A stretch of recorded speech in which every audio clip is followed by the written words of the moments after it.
Selamat pagi, selamat siang untuk ibu-ibu hadirat sekalian, semua jamaah yang dimuliakan Allah Subhanahu wa taala yang telah bergabung di sini. Bismillahirrahmanirrahim. Alhamdulillah rabbil alamin wa bihi nasta'in ala umuri dunya waddin. Wassalatu wassalam ala sayyidina wa syafi'ina wa habibina Rasulillah Sayyidina Muhammad ibn Abdullah alaihi wa ala alihi wa ala ashabi wa ala azwaji azka as-salah wa atamma at-taslim wa alaina ma'ahum wa fihim birahmatika ya arhamar rahimin. Rabbi shrah li sadri wa yassir li amri wahlul 'uqdatam min lisani yafqahu qawli. سبحانك لا علم لنا إلا ما علمتنا إنك أنت العليم الحكيم. سبحان الله والحمد لله ولا إله إلا الله والله أكبر ولا حول ولا قوة إلا بالله العلي العظيم عدد كل حرف كتب أو يكتب أبد الآبدين ودهر الداهرين. Alhamdulillah wa syukur lillah, berkumpul lagi di hari yang berkah ini. Ini benar-benar hari yang berkah ini. Kalau selalu saya katakan hari yang berkah karena hari Senin, tetapi hari ini hari Senin dan di bulan Ramadan. Jadi lebih berkah daripada kalau hari Senin di luar bulan Ramadan. Dan hari ini adalah hari Senin di bulan Ramadan, bertepatan dengan tanggal 17 Ramadan. Artinya hari ini adalah hari kemenangan besar umatnya Rasulullah sallallahu alaihi wasallam, hari di mana doanya Rasulullah sallallahu alaihi wasallam diijabah oleh Allah Subhanahu wa taala, bahkan diberikan kepada baginda Rasulullah lebih daripada apa yang beliau mintakan. Kemenangan besar untuk umat Islam di tahun kedua Hijriyah, bertepatan di tahun kedua Hijriah. Sekarang kita di tahun berapa? 1443 Hijriah. Tahun 2 Hijriah di hari yang sama ini. Dan saya baru tahu, terus terang, kalau hari Badr atau hari peperangan Badr, yaitu 17 Ramadan, waktu itu bertepatan dengan hari Senin. Masya Allah, tabarakallah. Jadi luar biasa sekali. Ini yang dinamakan hari yang benar-benar istimewa, yaitu di mana terjadinya peperangan Badr yang dinamakan Badr Al-Kubra, Badr yang besar, dikarenakan oleh kemenangan yang tidak disangka-sangka oleh siapapun. Kalau Rasulullah Sallallahu Alaihi Wasallam sih udah pasti punya ilmu daripada Allah Subhanahu Wa Taala, dan karena keimanannya dan kepercayaannya kepada Allah Subhanahu wa taala mungkin tidak begitu mengherankan.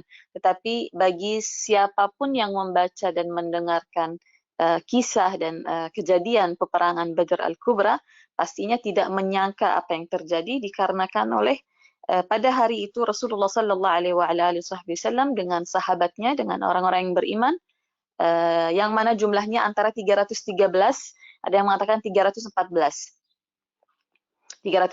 dan 314, dan tidak bersenjata. Yang bawa kudanya hanya 10 orang dari 313 atau 314 orang itu, di hari di mana keadaan mereka sedang berpuasa. Persis seperti jam-jam yang sekarang kita ini. Lagi panas-panasnya, lagi puasa, ya, dan mereka bertemu dengan atau berhadapan dengan 1000 daripada orang-orang kafir dan musyrik. 1000 lawan 313. Dengan catatan yang 313 itu nggak bersenjata, yang 1000 bersenjata. Allah Subhanahu wa taala memberikan kemenangan yang besar kepada Rasulullah sallallahu alaihi wasallam dan sahabat-sahabatnya, dan di peperangan itu diabadikan ceritanya oleh Allah Subhanahu wa taala di dalam Al-Qur'an. Yaumal Furqan, yaumal taqal jam'an. Firman Allah Subhanahu wa taala di dalam Al-Qur'an, hari itu hari istimewa, hari Badr, Yaumal Furqan. Allah Subhanahu wa taala menamakannya Yaumal Furqan, hari pembedaan, hari di mana dibedakan iman dengan kekufuran, hak dengan batil. Orang-orang yang beriman nampak sekali perbedaan mereka dengan orang-orang kafir, di mana Allah Subhanahu wa taala memberikan kepada Rasulullah sallallahu alaihi wasallam dan sahabatnya kemenangan besar, dan penghinaan besar pun terjadi kepada lawan mereka atau orang-orang yang kafir. Di peperangan itu Abu Jahal dan kawan-kawannya, orang-orang yang paling memusuhi Rasulullah sallallahu alaihi wasallam, meninggal dalam keadaan yang sangat-sangat buruk. Waliyadzubillah min dzalik. Ini bertepatan dengan 17 bulan Ramadan. Jadi hari yang luar biasa istimewa, dan juga di 17 Ramadan adalah malam 17 bulan Ramadan adalah malam nuzulul Quran seperti yang kita tahu, di mana Al-Quran Allah Subhanahu wa taala turunkan untuk pertama kalinya dari Al-Lauhil Mahfuz kepada langit dunia di malam 17 daripada bulan Ramadan. Ini bukan di tahun yang kedua, bukan di hari atau malam yang sama dengan peperangan Badar ya. Ibu-ibu hadirat sekalian, peperangan Badar itu terjadi belakangan tentunya, yaitu tahun kedua Hijriah. Adapun nuzulul Quran itu yang pertama turun kepada baginda Rasulullah sallallahu alaihi wasallam, dan seperti yang kita tahu Al-Quran proses diturunkannya itu bertahap-tahap. Jadi pertama-tama dari Al-Lauhil Mahfuz, Allah Subhanahu wa taala menurunkannya kepada langit dunia. Dari mana? Dari Lauhil Mahfuz. Al-Quran tadinya terjaga di Lauhil Mahfuz, tidak dibaca, tidak ada yang mengetahuinya, tidak ada yang tahu menahu tentang Al-Quran kecuali Allah Subhanahu wa taala. Ada tercatat dari awal sampai akhir di Al-Lauhil Mahfuz, seperti yang kita buka sekarang ini. Kalau kita pegang mushaf dan kita buka dari Al-Fatihah sampai An-Nas, di Al-Lauhil Mahfuz sudah tercatat, sudah tertata, sudah tersusun sedemikian rupa. Seperti yang kalau kita hari ini buka Al-Quran, Al-Fatihah dulu, baru Al-Baqarah, habis itu terakhir Al-Ikhlas, Al-Falaq, An-Nas. Lalu diturunkan oleh Allah Subhanahu wa taala dari Al-Lauhil Mahfuz ke langit dunia bertepatan pada malam 17 daripada bulan Ramadan. Itu sebelum hijrah, sebelum apa? Setelah itu Al-Quran mulai diturunkannya kepada baginda Rasulullah sallallahu alaihi wasallam sesuai keperluannya. Sesuai keperluannya. Karena itu Al-Quran turun dari langit dunia ke Rasulullah sallallahu alaihi wasallam dengan perantara siapa? Malaikat Jibril alaihi salam. Turunnya dari Lauhil Mahfuz ke langit dunia itu Allah Subhanahu wa taala yang menurunkan. Dari langit dunia ke Rasulullah yang ada di bumi diturunkannya sesuai keperluan, dan diturunkannya bertahap-tahap dan tidak tersusun atau tidak berurut seperti urutan yang kita lihat sekarang dari Al-Fatihah ke An-Nas. Turunnya dari langit dunia ke Rasulullah, bukannya Al-Fatihah dulu, nanti Al-Baqarah full, nanti Ali Imran, tidak seperti itu. Turunnya Al-Alaq 5 ayat pertama, lalu setelah itu sesuai keperluan, sesuai keadaan, sesuai kebutuhan Rasulullah sallallahu alaihi wasallam dan umat diturunkannya. Perintah Allah Subhanahu wa taala kepada malaikat Jibril alaihissalam, turunkan misalnya Al-Alaq dulu, Iqra bismi rabbikal ladzi khalaq, di Gua Hira diturunkan. Habis itu turun surah apa? Ayat beberapa ayat dari sini, beberapa ayat dari sana, turunnya seperti itu. Sampai Al-Quran tersusun rapi, di situ di mana Rasulullah sallallahu alaihi wasallam dengan malaikat Jibril alaihissalam khatam Al-Quran atau muraja'ah tilawah Al-Quran setiap bulan Ramadan sekali. Di situ di mana malaikat Jibril alaihissalam memberikan susunannya sesuai yang di Lauhil Mahfuz seperti yang kita lihat sekarang di mushaf. Malaikat Jibril alaihissalam akan membacakan, tidak dibaca, kalau khatam Al-Quran dengan Rasulullah, malaikat Jibril tidak baca Iqra dulu, dibaca Al-Fatihah, Al-Baqarah, dan sebelum itu memang prosesnya malaikat Jibril alaihissalam memberitahukan Rasulullah ayat ini setelah ayat yang kemarin saya sampaikan misalnya. Sekarang surah ini nanti letaknya sebelum surah itu. Surah ini setelah surah ini. Ayat ini sebelum ayat ini setelah ayat ini. Sampai sudah tersusun rapi sedemikian rupa yang kita lihat sekarang, Al-Fatihah dulu full, baru Al-Baqarah full, baru Ali Imran full. Padahal Al-Baqarah nggak turun full tentunya. Jangankan Al-Baqarah, surat Al-Alaq aja turunnya nggak full. 5 ayat saja. Di mana itu surat pendek. Apalagi surah Al-Baqarah, apalagi Ali Imran dan lain sebagainya. Akhirnya disusun, dirapikan oleh malaikat Jibril alaihissalam, dan mereka murajaah setiap bulan Ramadan, dibaca dari awal sampai akhir. Setelah sudah tersusun rapi, Ramadan terakhirnya Rasulullah sallallahu alaihi wasallam, Ramadan terakhirnya Rasulullah sebelum beliau wafat, malaikat Jibril alaihissalam membacakan atau murajaah dengan Rasulullah Al-Quran full dari awal sampai akhir sebanyak 2 kali. Di situ tanpa Rasulullah sallallahu alaihi wasallam mempertanyakan apa-apa, Kenapa 2 kali? Kenapa nggak seperti biasa sekali? Nggak pakai nanya, Rasulullah sudah paham isyarah ini bahwasannya ini adalah pemberitahuan secara tidak langsung bahwa ini adalah Ramadan terakhirmu, wahai Muhammad sallallahu alaihi wasallam. Untuk memastikan semua sudah dihafal oleh Rasulullah sallallahu alaihi wasallam sampai dibacakan Al-Quran sampai khatam murajaah berdua Rasulullah dengan malaikat Jibril alaihissalam sebanyak 2 kali. Subhanallah. Itu proses turunnya Al-Quran. Jadi Al-Quran turun full dari Lauhil Mahfuz ke langit dunia. Dari langit dunia itu turunnya bertahap-tahap sesuai kebutuhan, sesuai keadaan. Kalau ada yang bertanya, nanti jawabannya turun seperti yang kita tahu, misalnya qul di dalam Al-Quran itu, katakanlah, qul huwallahu ahad, qul a'udzu birabbil falaq. Itu biasanya ada yang bertanya, biasanya ada satu kejadian diturunkan dari langit dunia ke Rasulullah tergantung dengan kebutuhannya. Diturunkannya tidak tersusun seperti yang sekarang. Disusun setelah itu oleh malaikat Jibril alaihissalam menyampaikan kepada baginda Rasulullah sallallahu alaihi wasallam ini letaknya di mana, surah ini letaknya di mana, ayat ini letaknya di mana, sampai sudah keluar dengan bentuk yang kita lihat sekarang. Alhamdulillah wa syukurillah. Peperangan Badr Al-Kubra di malam 17 bulan Ramadan, Rasulullah sallallahu alaihi wasallam memperbanyak sampai pagi harinya, sampai hari 17-nya, memperbanyak mohon munajah, bersimpu, berdoa kepada hadirat Allah Subhanahu wa taala dengan memanggil nama Ya Hayyu Ya Qayyum. Yang sudah kita katakan berapa kali sebelumnya bahwasanya kebanyakan ulama berpendapat Ya Hayyu Ya Qayyum adalah Al-Ismul A'zam. Al-Ismul A'zam, nama yang teragung.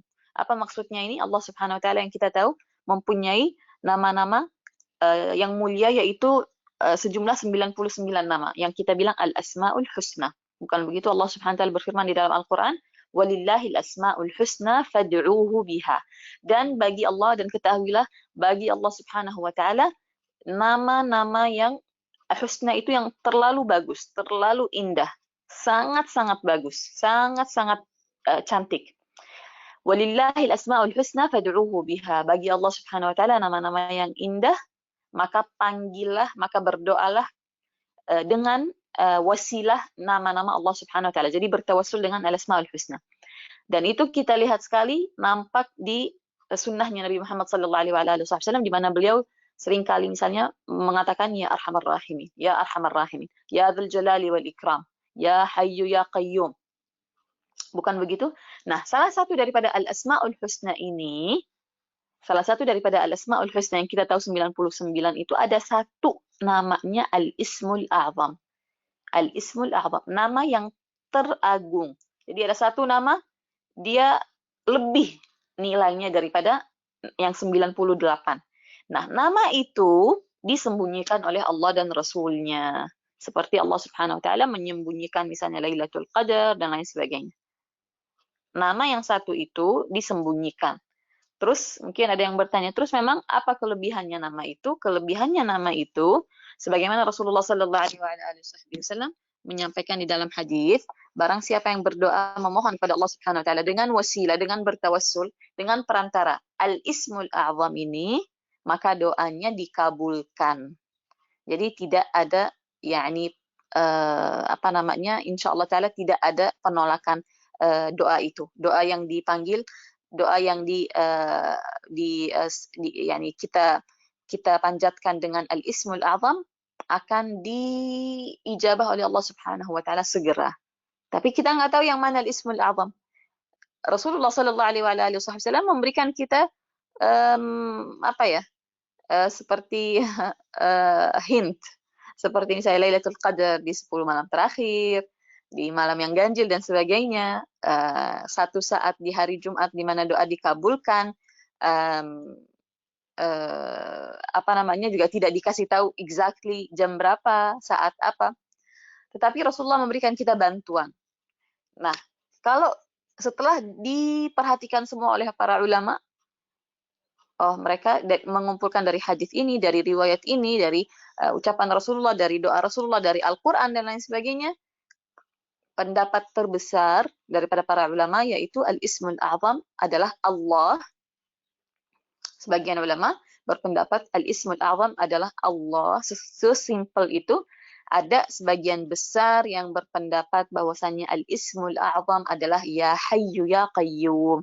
Khususnya melihat Rasulullah sallallahu alaihi wasallam bermunajat di malam Badar yang termasuk malam yang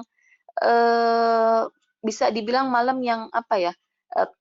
Di antara malam yang tersulit bagi Rasulullah sallallahu alaihi wasallam dan sahabat-sahabatnya. Di situ di malam itu bertepatan dengan hari ini dari malam sampai pagi Rasulullah sallallahu alaihi wasallam hanya mengucapkan ya hayyu ya qayyum, ya hayyu ya qayyum, ya hayyu ya qayyum.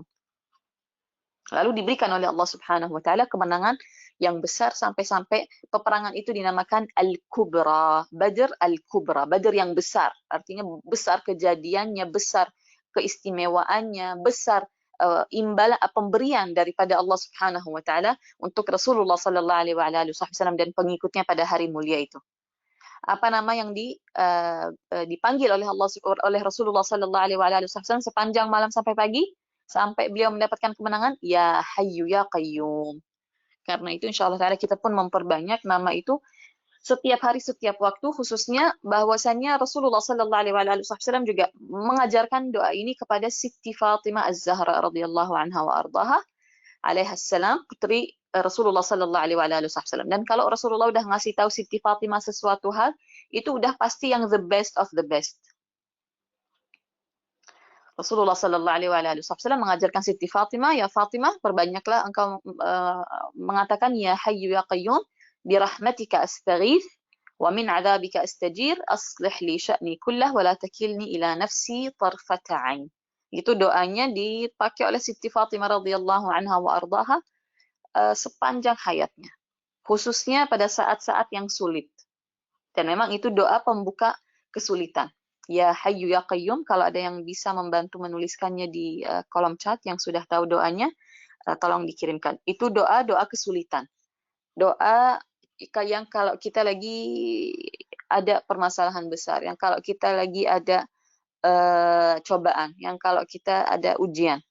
Doanya ya Hayyu ya Qayyum birahmatika astaghith wa min 'adzabika astajir, aslih li sya'ni kullahu wa la takilni ila nafsi tarfata 'ain. Doanya Siti Fatimah Az-Zahra radhiyallahu anha wa ardaha. Kalau Siti Fatimah ngamalin satu doa, itu udah pasti the best of the best. Karena siapa yang ngajarin? Yang ngajarin siapa? Yang ngedidik siapa? Yang nuntun siapa? Siapa yang paling dekat dengan Siti Fatimah radhiyallahu anha? Rasulullah sallallahu alaihi wasallam. Banyak hal yang istimewa, yang khusus yang Rasulullah berikan kepada beliau. Artinya itu bukan satu hal yang biasa. Karena itu ya Hayyu ya Qayyum, pendapat terbanyak daripada para ulama dan salihin dan para sahabat bahwasannya itulah adalah al-ismul a'zam. Bertepatan juga melihat Rasulullah sallallahu alaihi di malam Badar memperbanyak atau bukan memperbanyak, hanya memanggil Allah dengan nama yang satu itu. Wah, ini isyarat katanya para sahabat dan ulama. Artinya ya Hayyu ya Qayyum ini nama yang istimewa sekali. Alhamdulillah wa syukrulillah. Syukur kita kepada hadirat Allah Subhanahu wa taala yang telah juga menjadikan turunnya Al-Quran kepada baginda Rasulullah sallallahu alaihi adalah anugerah dan hadiah untuk kita semua. Alhamdulillah wa syukrulillah. Bayangkan Al-Quran itu nggak pernah diturunkan. Atau bayangkan Al-Quran itu eksklusif untuk Rasulullah aja. Bisa aja tuh Allah Subhanahu wa taala mengatakan Al-Quran ini eksklusif untuk kamu ya Muhammad. Kamu saja yang boleh membacanya. Karena Al-Quran itu terlalu suci. Dan hati yang paling suci adalah hatimu ya Muhammad. Dan kalbu yang paling suci adalah kalbumu ya wahai Muhammad. Dan lisan yang paling suci adalah lisanmu wahai Muhammad. Yang paling patut, yang paling setara kesuciannya dan keistimewaannya dengan Al-Quran hanya engkau ya Muhammad. Dan ini adalah fakta. Ini adalah fakta. Untung aja Allah Subhanahu wa taala nggak sampai bilang kamu aja yang boleh baca Al-Quran. Yang lain mah nggak ada yang patut, nggak ada yang sesuai, nggak ada yang sesuci hatimu, nggak ada yang lisannya sesuci lisanmu, jadi nggak ada yang boleh baca Al-Quran. Untung nggak begitu. Alhamdulillah wa syukrulillah. Kita diberikan anugerah oleh Allah Subhanahu wa taala Al-Quran. Maka nikmat Allah Subhanahu wa taala yang satu ini patut kita syukuri selalu. Sebagaimana ulama mengatakan, Al-Quran, apa-apa yang berhubungan dengan Rasulullah menjadi mulia. Rasulullah Sallallahu Alaihi Wasallam sebaik-baik nabi diberikan kepadanya atau diturunkan kepadanya sebaik-baik kitab, yaitu Al-Quran. Dengan Alkitab itu umatnya pun menjadi mulia karena mereka adalah umatnya Al-Quran dan mereka adalah umatnya Rasulullah Sallallahu Alaihi Wasallam. Dan ini adalah bulannya Al-Quran. Karena itu Allah Subhanahu wa taala berfirman di dalam surat Al-Baqarah, "Syahrul Ramadan alladzi unzila fihi Al-Quran, hudan linnas wa bayyinatin minal huda wal furqan." Bulan Ramadan adalah bulan di mana diturunkannya Al-Quran pertama kalinya. Karena seperti yang tadi kita jelaskan, Al-Quran itu turunnya bertahap-tahap. Panjang sekali itu prosesnya, sampai Al-Quran ada seperti yang ada di tangan kita hari ini. Dari Al-Fatihah sampai An-Nas. Pertama kali diturunkannya daripada Al-Lauhil Mahfuz di malam 17 daripada bulan Ramadan. Artinya di bulan ini juga salah satu keistimewaannya bulan Ramadan adalah karena bulan Ramadan ini berkaitan dengan Al-Quran. Dan kita mohon kepada Allah Subhanahu wa taala, ya Rabb, di bulannya Al-Quran bukakan bagi kita pemahaman kepada Al-Quran. Ya Rabb, di bulannya Al-Quran jadikan sucikan hati kita dengan Al-Quran. Ya Rabb, di bulan Al-Quran sucikan lisan kita dengan Al-Quran. Ya Rabb, di bulan Al-Quran bukakan bagi kita pintu ilmu, kefahaman, tadabbur, khusyuk, adab, cinta kepada Al-Quran. Ya Rabb, di bulan Al-Quran karuniakan kepada kita menghafal Al-Quran. Amin ya Rabbal Alamin. Dan Alhamdulillah wa syukurillah, puji syukur bagi Allah Subhanahu wa taala yang telah memberikan kita taufik. Tanpa taufik Allah Subhanahu wa taala kita tidak berkumpul di sini dan kita tidak membaca Al-Quran, tidak mendengarkan apa-apa. Alhamdulillah wa syukurillah. Kita meneruskan insyaallah taala tafsir daripada surat As-Sajdah. Kemarin sampai di ayat nomor 14. Fadhuqu bima nasitum, a'udzubillahi minasyaitonir rajim. Fadhuqu bima nasitum liqa'a yaumikum hadza inna nasinakum وذوقوا عذاب الخلد بما كنتم تعملون. نويت التعلم والتعليم والتذكر والتذكير والنفع والانتفاع والإفادة والاستفادة والحث على التمسك بكتاب الله وسنة رسوله صلى الله عليه وآله وسلم والدعاء إلى الهدى والدلالة على الخير ابتغاء وجه الله ومرضاته وقربه وثوابه. آمين يا رب العالمين. نوينا ما نواه الصالحون علماءنا ومشايخنا ومعلمينا. Allahumma inna nas'aluka ilman nafi'a wa rizqan thayyiban wa 'amalan mutaqabbala. Alhamdulillah sudah di pertengahan surah As-Sajdah yang adalah surah Makkiyah, ada di juz 21, urutannya surat yang ke-32, jumlah ayatnya 30 ayat saja, diamalkan oleh Rasulullah sallallahu alaihi wasallam membacanya setiap malam sebelum tidur. Artinya Rasulullah tidak tidur kecuali telah usai membaca surat Al-Mulk dan surah As-Sajdah. Dua-duanya adalah surah yang Makkiyah dan mempunyai materi yang sama. Iman kepada Allah Subhanahu wa taala, iman kepada hari kebangkitan, iman kepada adanya kebangkitan, dan diceritakannya di surat Al-Sajdah dua golongan yang akan ada nanti hari kiamat. Oke, terakhir kita sampai di ayat nomor 14. Fadhuqu bima nasitum liqa'a yaumikum hadza inna nasinakum وذوقوا عذاب الخلد بما كنتم تعملون. Allah Subhanahu wa taala mengecam atau yani ini namanya terhib. Terhib itu menakut-nakuti. Terhib itu menakut-nakuti. Fadhuqu bima nasitum, firman Allah Subhanahu wa taala. Rasakan nanti pada hari kiamat nanti untuk orang-orang yang tidak percaya akan adanya kebangkitan. Karena seperti yang kita selalu katakan di surah Makkiyah, materinya selalunya adalah iman kepada Allah Subhanahu wa taala, keesaan Allah Subhanahu wa taala, tanda-tanda kebesaran Allah Subhanahu wa taala di semesta, dan adanya kebangkitan. Yang mana kebangkitan ini adalah satu hal yang tidak diimani dan tidak diterima dan tidak dipercayai oleh orang-orang yang tidak beriman kepada Allah Subhanahu wa taala pada masa itu. Mereka tidak menerima sedikit pun adanya kemungkinan seseorang itu setelah dia sudah dilahatkan dan sudah dikubur dan sudah menyatu dengan tanah, bahwasanya dia akan kembali. Itu adalah kayak perkara yang kayak bagi mereka itu kayak mustahil dan sulit sekali. Karena itu di surah-surah Makkiyah Allah Subhanahu wa taala menekankan adanya kematian, adanya kebangkitan kembali, yaitu al-ba'ats atau an-nusyur, dan setelah itu akan dipertanyakan amalan masing-masing. Untuk ayat nomor 14 ini untuk orang-orang yang tidak beriman adanya kebangkitan. Nanti kalau mereka sudah melihat hal itu di hadapan mata, sudah dibangkitkan dan sudah dihadirkan di padang mahsyar, di situ mereka akan mengatakan seperti biasa, seperti biasa mereka akan penyesalan di akhir akan mengatakan, oh kita baru tahu, oh kita sekarang beriman, oh ya Allah kami beriman kepadamu, ampuni kami dan sebagainya. Tetapi sebagaimana yang Sayyidina Ali bin Abi Thalib radhiyallahu anhu wa karamallahu wajhah mengatakan, akhirat bukan tempat penyesalan, bukan tempat amal lagi. Akhirat tempat menerima imbalan dan pembalasan. Dunia adalah daru amal. Dunia adalah daru amal, tempat kita beramal. Tapi penyesalannya nanti itu tidak ada gunanya. Maka alhamdulillah wa syukurillah, kita bersyukur pada Allah Subhanahu wa taala kita dipilih menjadi orang-orang yang diberikan hidayah, alhamdulillah, dan kita mohon kepada Allah Subhanahu wa taala di hari mulia ini, di hari agung ini, dengan wasilah Al-Qur'an, dengan wasilah Ahlu Badr, agar Allah Subhanahu wa taala tetapkan iman dan Islam kita, karuniakan kita istiqamah sampai husnul khatimah indal maut. Amin ya rabbal alamin. Ayat nomor 15, innama yu'minu bi ayatina alladhina idza dzukiru biha kharru sujada wa sabbahu bihamdi rabbihim wa hum la yastakbirun. Kalau di atas orang-orang yang tidak beriman akan adanya kebangkitan, tidak beriman basically kepada keesaan Allah Subhanahu wa taala.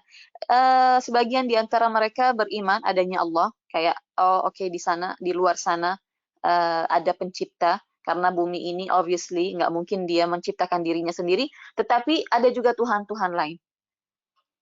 Tetapi ada juga hal-hal selain Allah Subhanahu wa taala yang disembah. Ada sebagian yang seperti itu.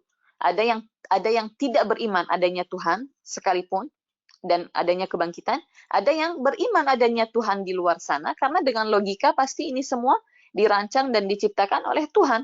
Tetapi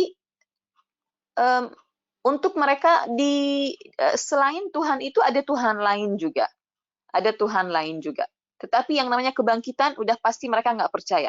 Untuk mereka ada di ayat 14 diceritakan oleh Allah Subhanahu wa taala, dan sebelumnya lawannya sekarang pujian bagi Allah Subhanahu wa taala untuk orang-orang yang beriman kepada Allah Subhanahu wa taala, mengesahkan Allah Subhanahu wa taala dan percaya akan adanya kebangkitan dan akan kita dikumpulkan dan kita akan diberikan imbalan.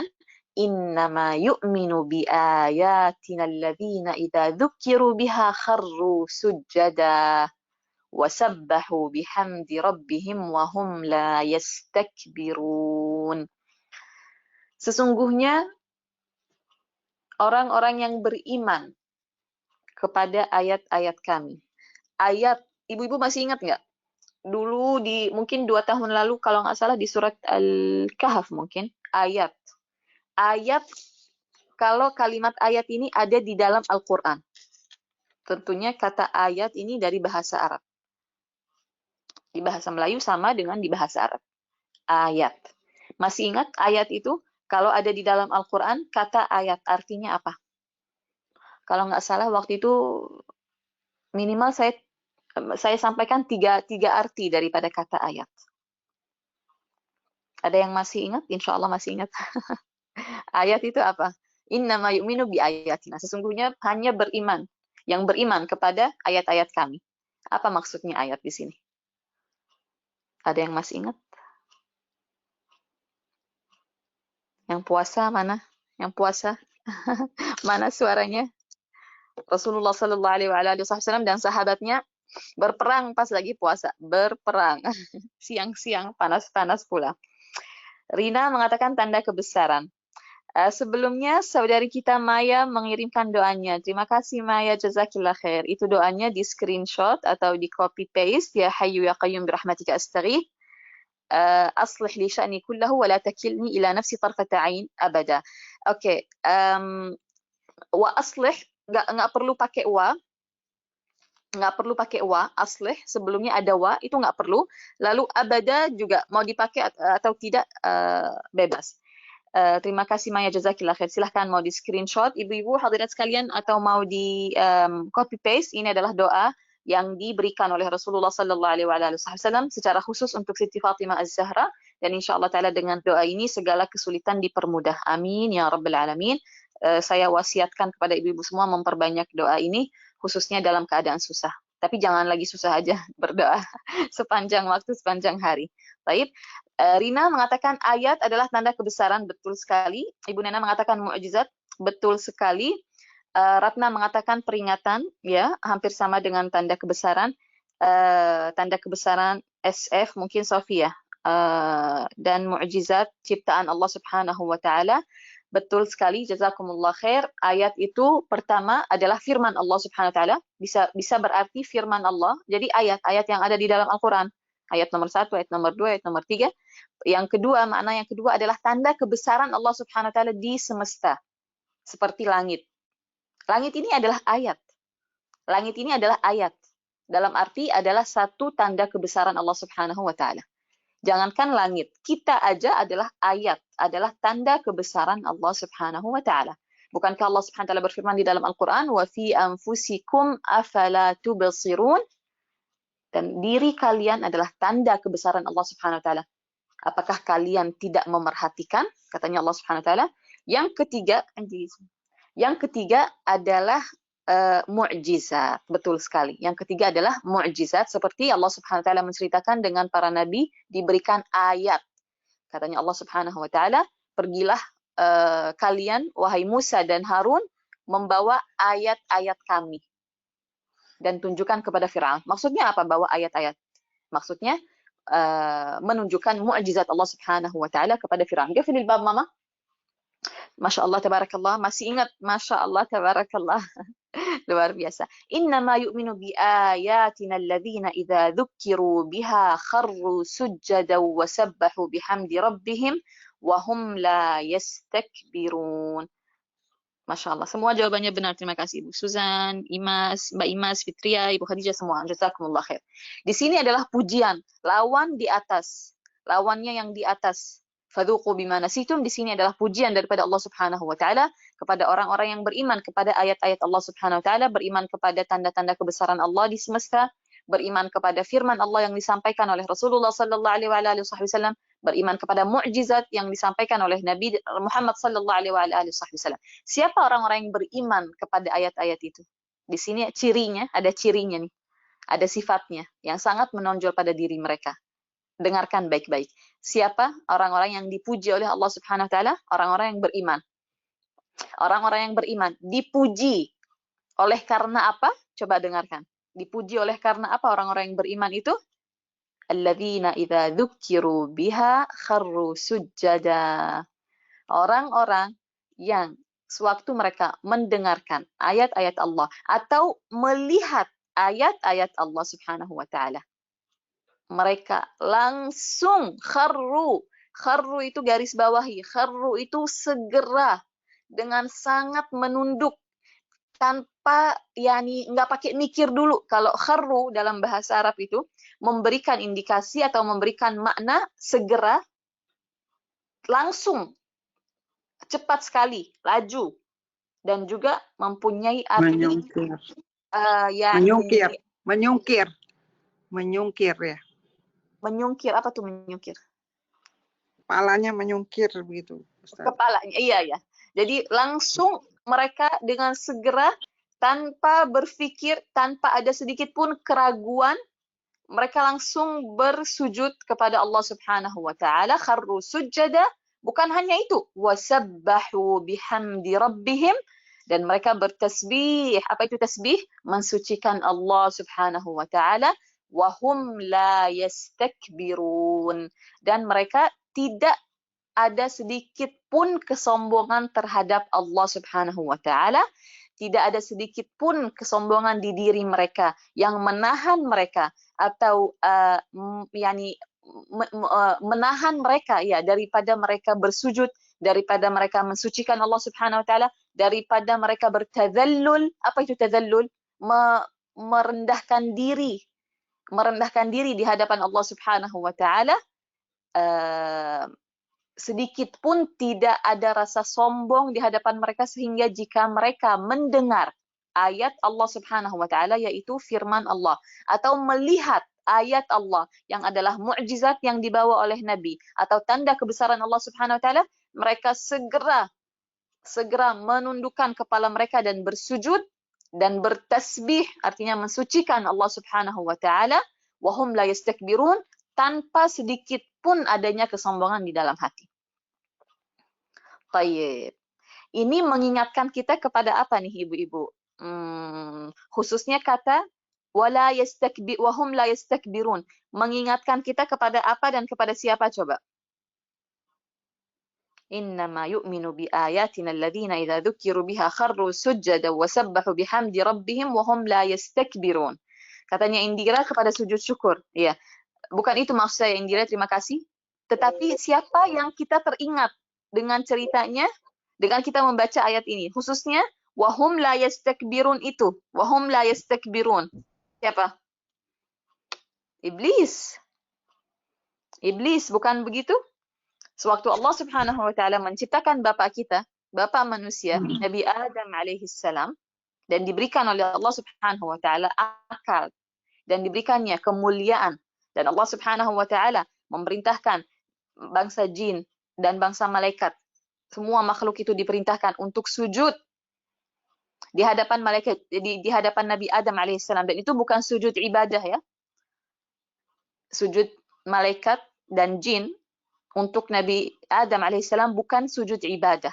Sujud itu ada dua macam. Ada sujud ibadah, ada sujud tashrif.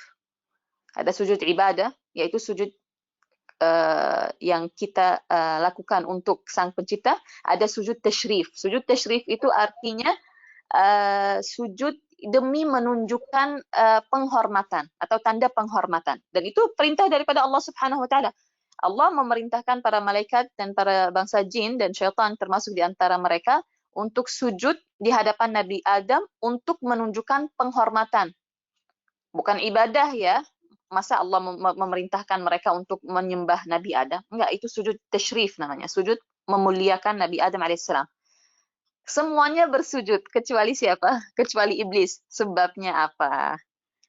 Sebabnya apa? Betul sekali Ibu Andi, Susan, Indira. Sebabnya apa iblis nggak sujud? Sebabnya sombong. Sementara di ayat nomor 15 Allah Subhanahu wa taala menekankan, padahal Allah Subhanahu wa taala nggak bilang wahum la yastakbirun aja, sebetulnya kita udah bisa paham. Orang-orang yang sujud kepada Allah Subhanahu wa taala dengan bertasbih, karena udah ada kata kharru itu loh yang ditandai sama Manda. Terima kasih Manda. Karena kata kharru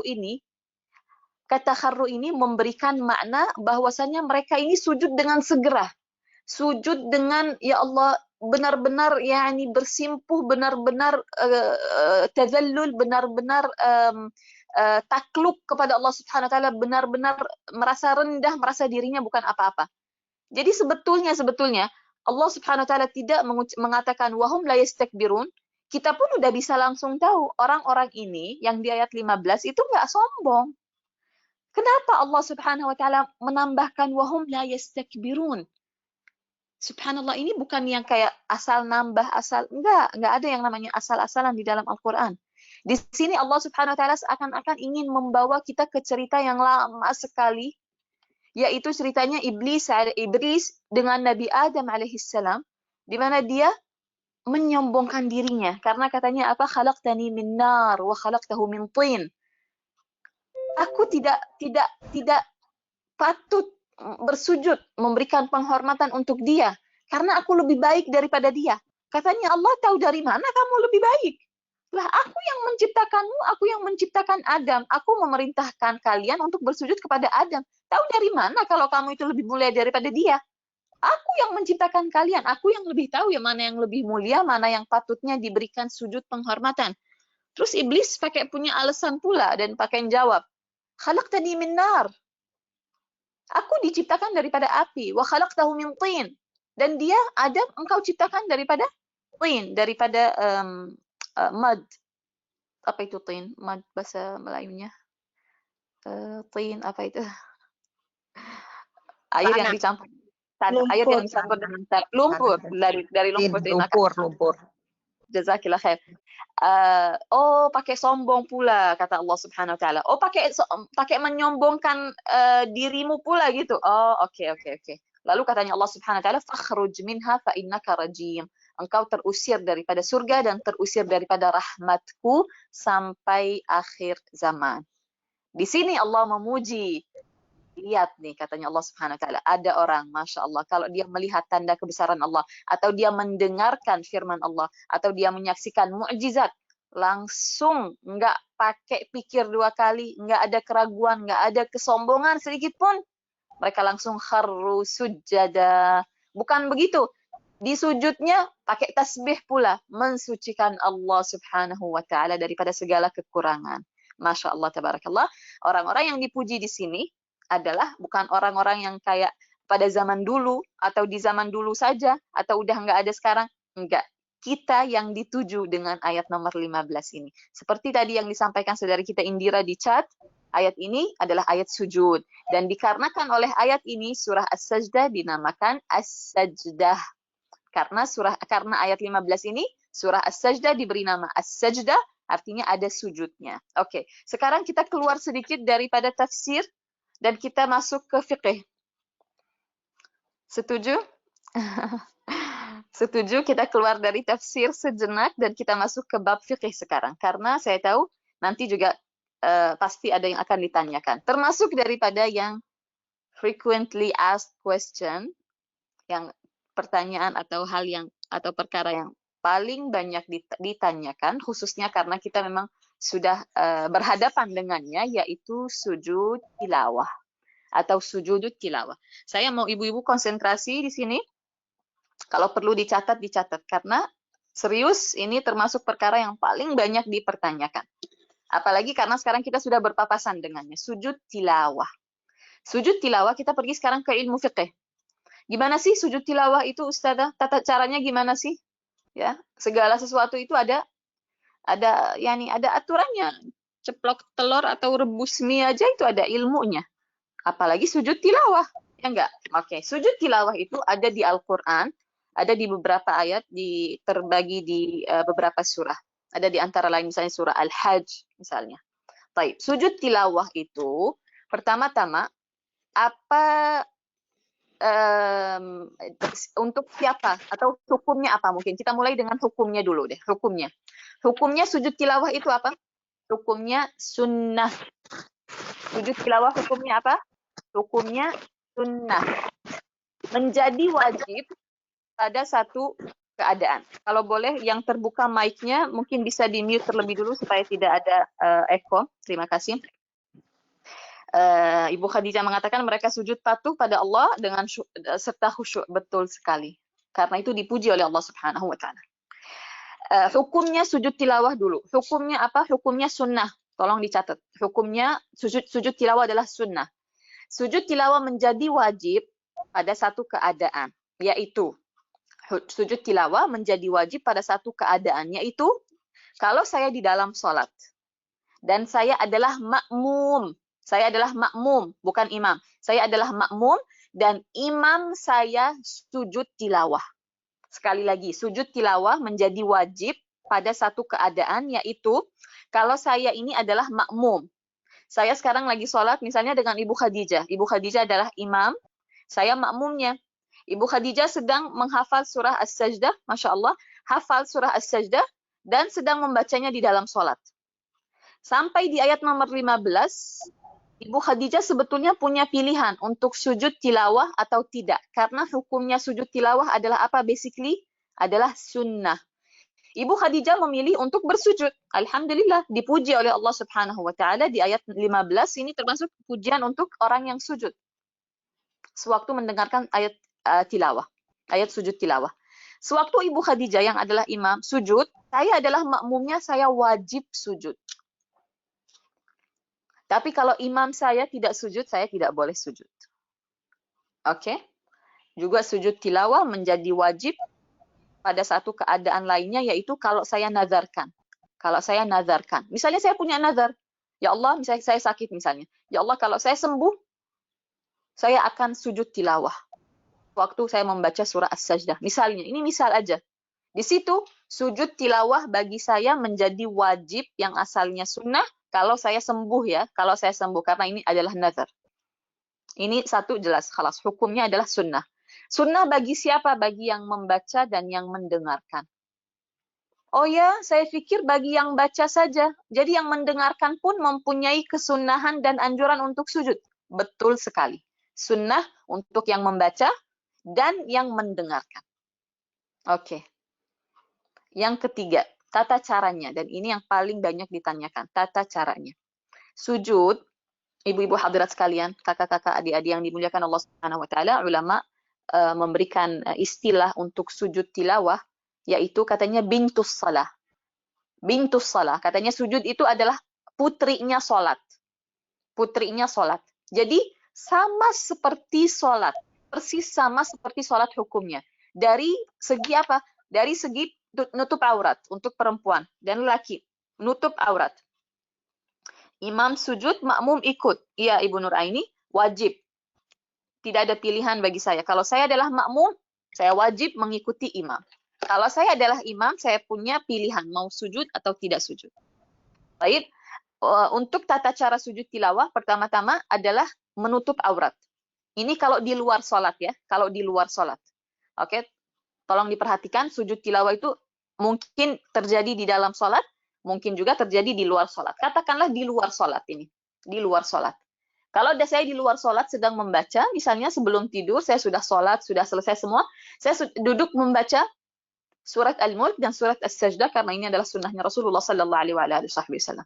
Sekarang saya telah membaca ayat nomor 15. Oke, bagaimana nih ceritanya? Ceritanya adalah kamu punya pilihan sujud atau tidak, karena hukumnya adalah sunnah. Tetapi kalau kamu sujud, pahalanya besar sekali, dan ada pujiannya di ayat nomor 15 ini. Dan kamu melakukan hal yang tidak dilakukan oleh iblis, yang diperintahkan kepada iblis dan dia tidak bersujud. Kamu sekarang mendengarkan ayat sajdah dan sujud, wah, luar biasa mulia, dan fadilahnya besar sekali di sisi Allah Subhanahu wa taala. Oke, tapi macam mana nih? Macam mana nih saya nak sujud tilawah? Oke, sujud tilawah adalah sujud itu adalah putrinya salat. Maka sujud itu di luar salat, dengarkan baik-baik, sujud di luar salat mestinya sama persis dengan sujud di dalam salat. Oh, jadi saya mesti punya air wudhu, sudah pasti. Sudah pasti mesti dalam keadaan bersuci. Oh, jadi saya kalau sholat itu menutup aurat, saya pakai telekung atau pakai mukena. Artinya kalau saya sujud tilawah di luar sholat pun, saya juga mesti menutup aurat macam tuh. Ya, macam tuh. Rambut, tangan, kaki, semua ditutup auratnya. Lalu, kalau saya sholat, ada niat dan takbiratul ihram, bukan begitu? Betul. Berarti kalau saya sujud di luar sholat sekalipun, mesti ada niat. Niat artinya minimal saya mengatakan saya ingin sujud tilawah. Dan niat itu tempatnya di mana? Di hati. Dilafazkannya sunnah. Di hati saja sudah cukup. Saya niat untuk mengamalkan atau mengerjakan sujud tilawah. Dalam bahasa apa aja itu nggak masalah kalau di dalam hati. Lalu saya mengucapkan Allahu Akbar takbiratul ihram. Karena memang tidak bisa dibayangkan, ibu-ibu hadirat sekalian. Sujud tilawah itu nggak pakai takbir, nggak pakai apa. Langsung aja sujud begitu. Dan itu tidak masuk akal. Harus ada pembuka dan penutup. Seperti di sholat, ada pembuka dan ada penutup. Terus, habis itu apa lagi? Sujud. Yang terutama adalah sujud. Udah sujud, zikirnya.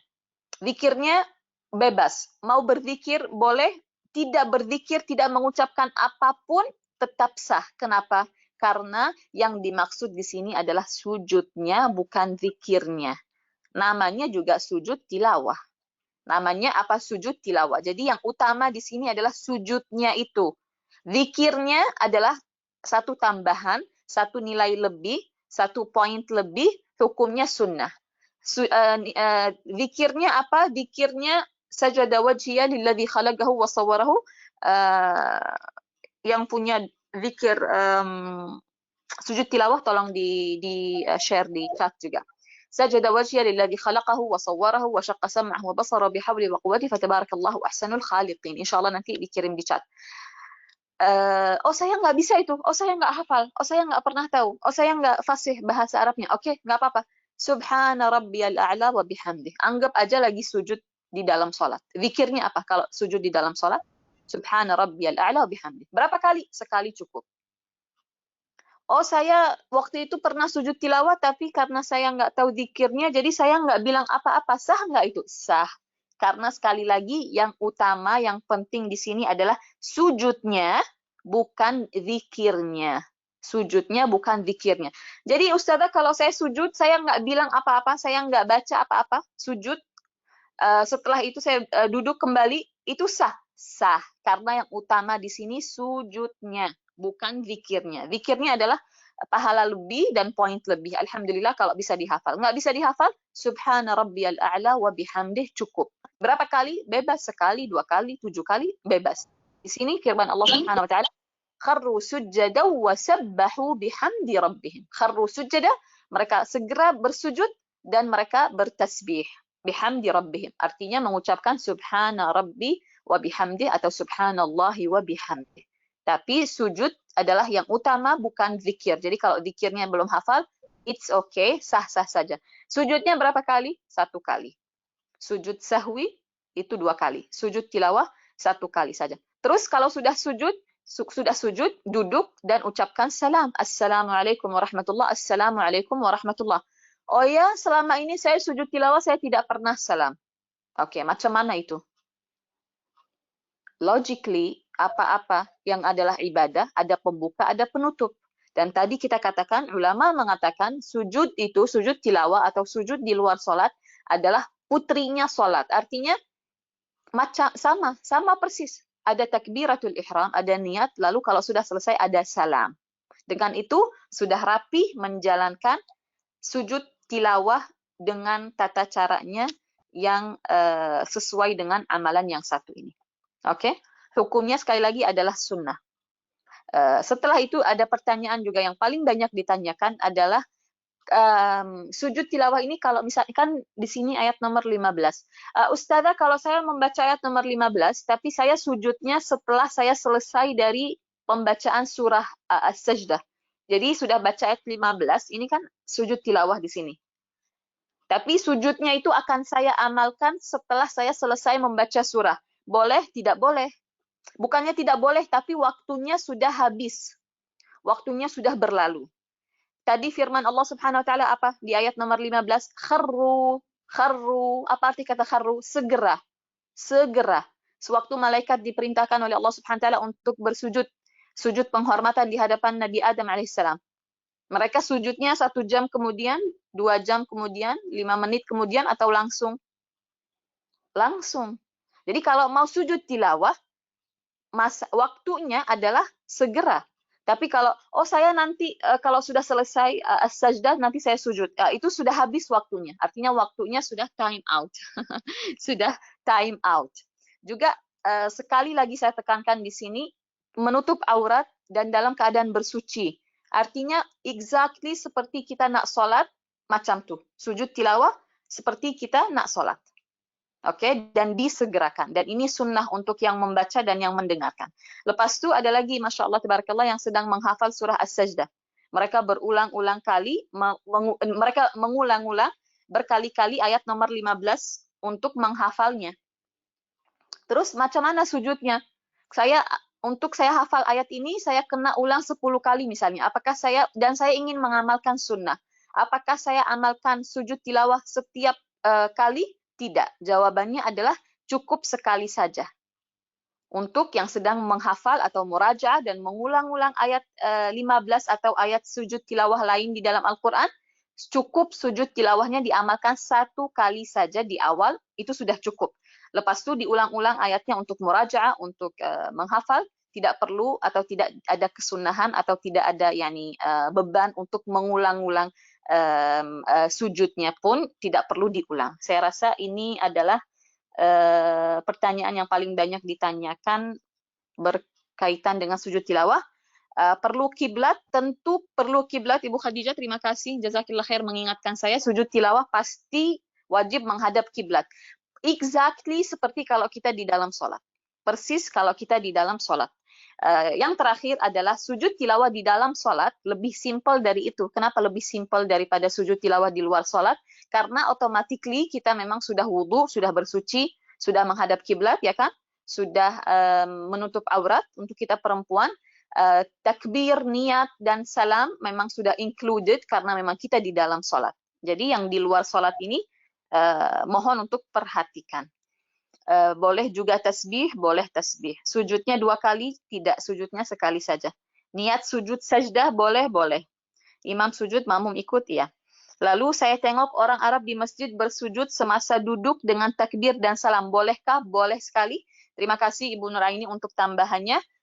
Dalam keadaan duduk atau berdiri terlebih dulu, semua sama saja. Dua-duanya sah. Saya sedang membaca surah As-Sajdah dalam keadaan duduk. Lepas itu saya langsung niat takbiratul ihram dan sujud, dan dalam keadaan duduk itu semua sah-sah saja. Perlu kiblat. Ibu Habsyah menuliskan doanya. Jazakillah khair Ibu Habsyah. Silahkan di copy paste atau di screenshot. Tetapi ada kurang satu huruf aja. Fatabarakallahu. Fatabara. Di sini kan tulisannya fatabara. Setelah ra ada kaf. Fatabarakallahu ahsanul khaliqin. Jazakillah khair Ibu Habsyah. Ibu Nuraini mengatakan, masa saya coba menghafal ayat ini, saya senantiasa bersujud.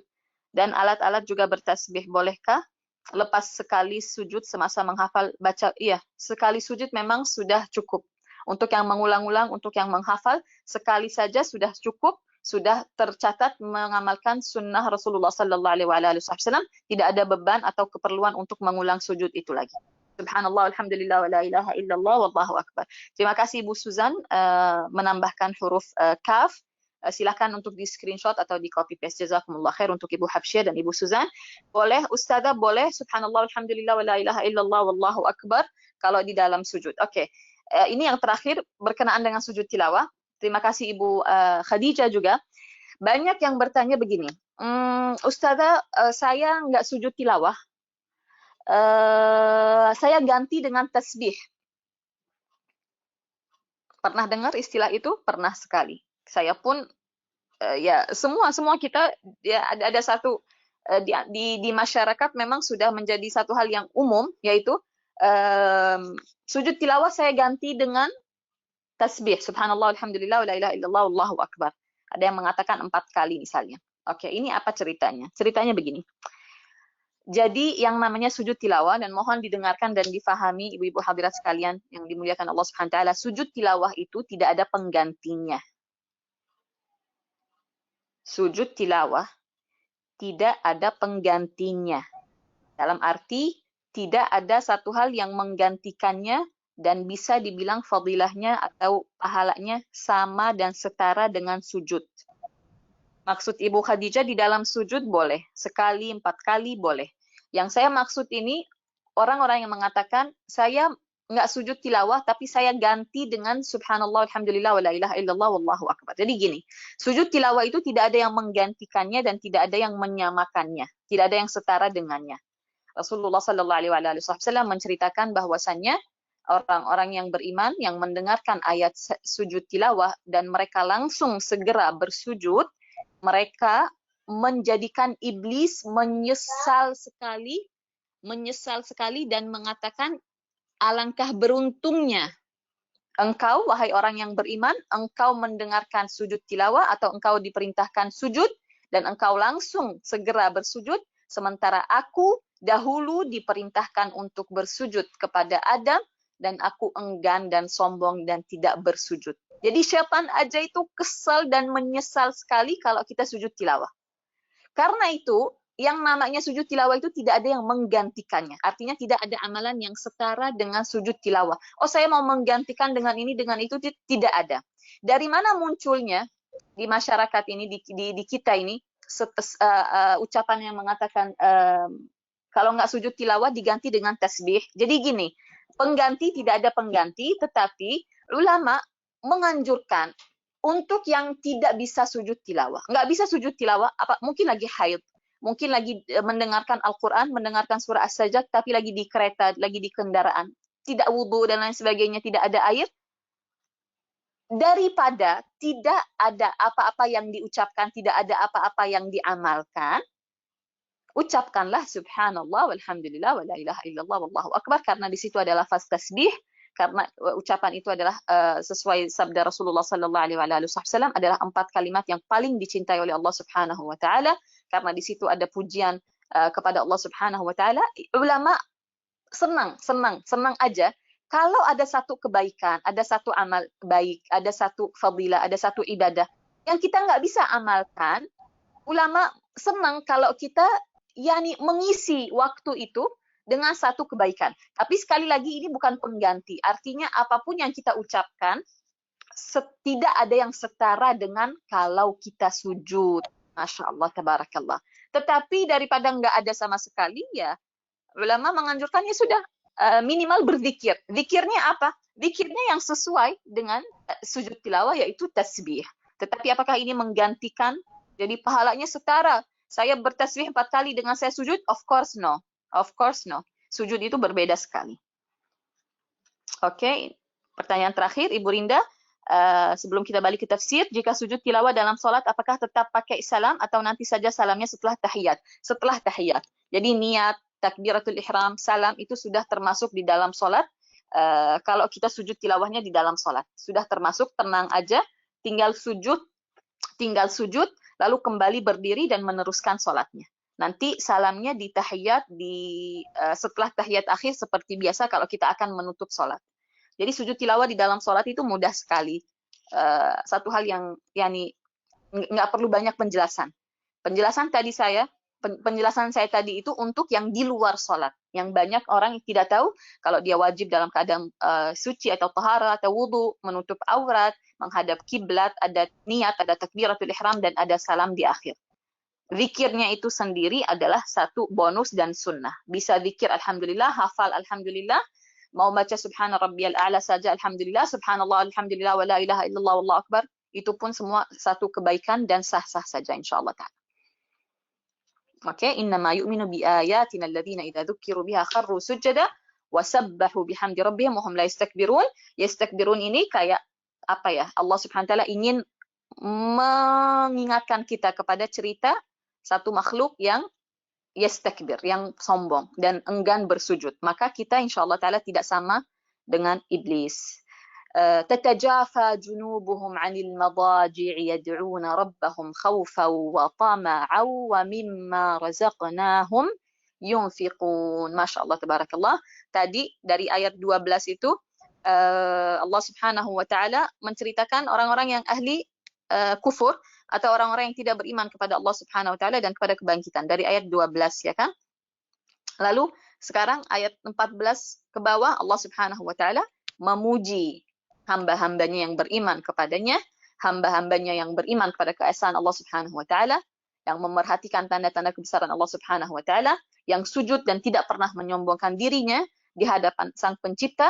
Masih dipuji lagi oleh Allah Subhanahu wa ta'ala, tatajafa junubuhum 'anil madaji'. Tatajafa itu kalau di bahasa Arab itu dari jafwa, dari jafa, artinya menjauh. Tatajafa artinya menjauh. Apanya yang menjauh? Tubuh mereka menjauh. Badan mereka menjauh.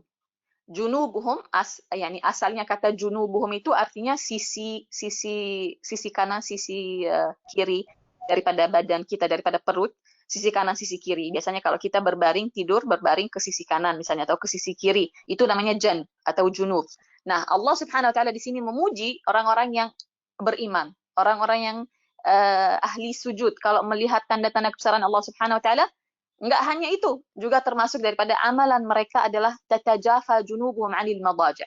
Madaji' itu tempat yang nyaman untuk beristirahat. Madaji' adalah tempat yang nyaman, yang empuk, yang kita pakai untuk kita berehat, untuk kalau kita sudah di akhir hari sudah lelah sekali, sudah penat, tubuh kita perlu istirahat, kita menggunakan al-madaji'. Artinya al-madaji' itu apa? Artinya al-madaji' adalah matris atau katil atau tempat tidur, ya. Tatajafa junubuhum 'anil madaji'. Tubuh mereka menjauh, katanya Allah Subhanahu wa ta'ala. Masya Allah. Bisa aja tuh Allah bilang mereka itu bangun malam. Tetapi Allah Subhanahu wa ta'ala menggunakan kata-kata Arab yang fasih, yang sangat dalam. Karena sekali lagi Allah memilih Al-Quran ini turun dalam bahasa Arab. Kenapa? Karena bahasa yang sangat-sangat kaya dan dalam, dan bisa memberikan makna dengan apa ya, berbeda dari semua bahasa lain.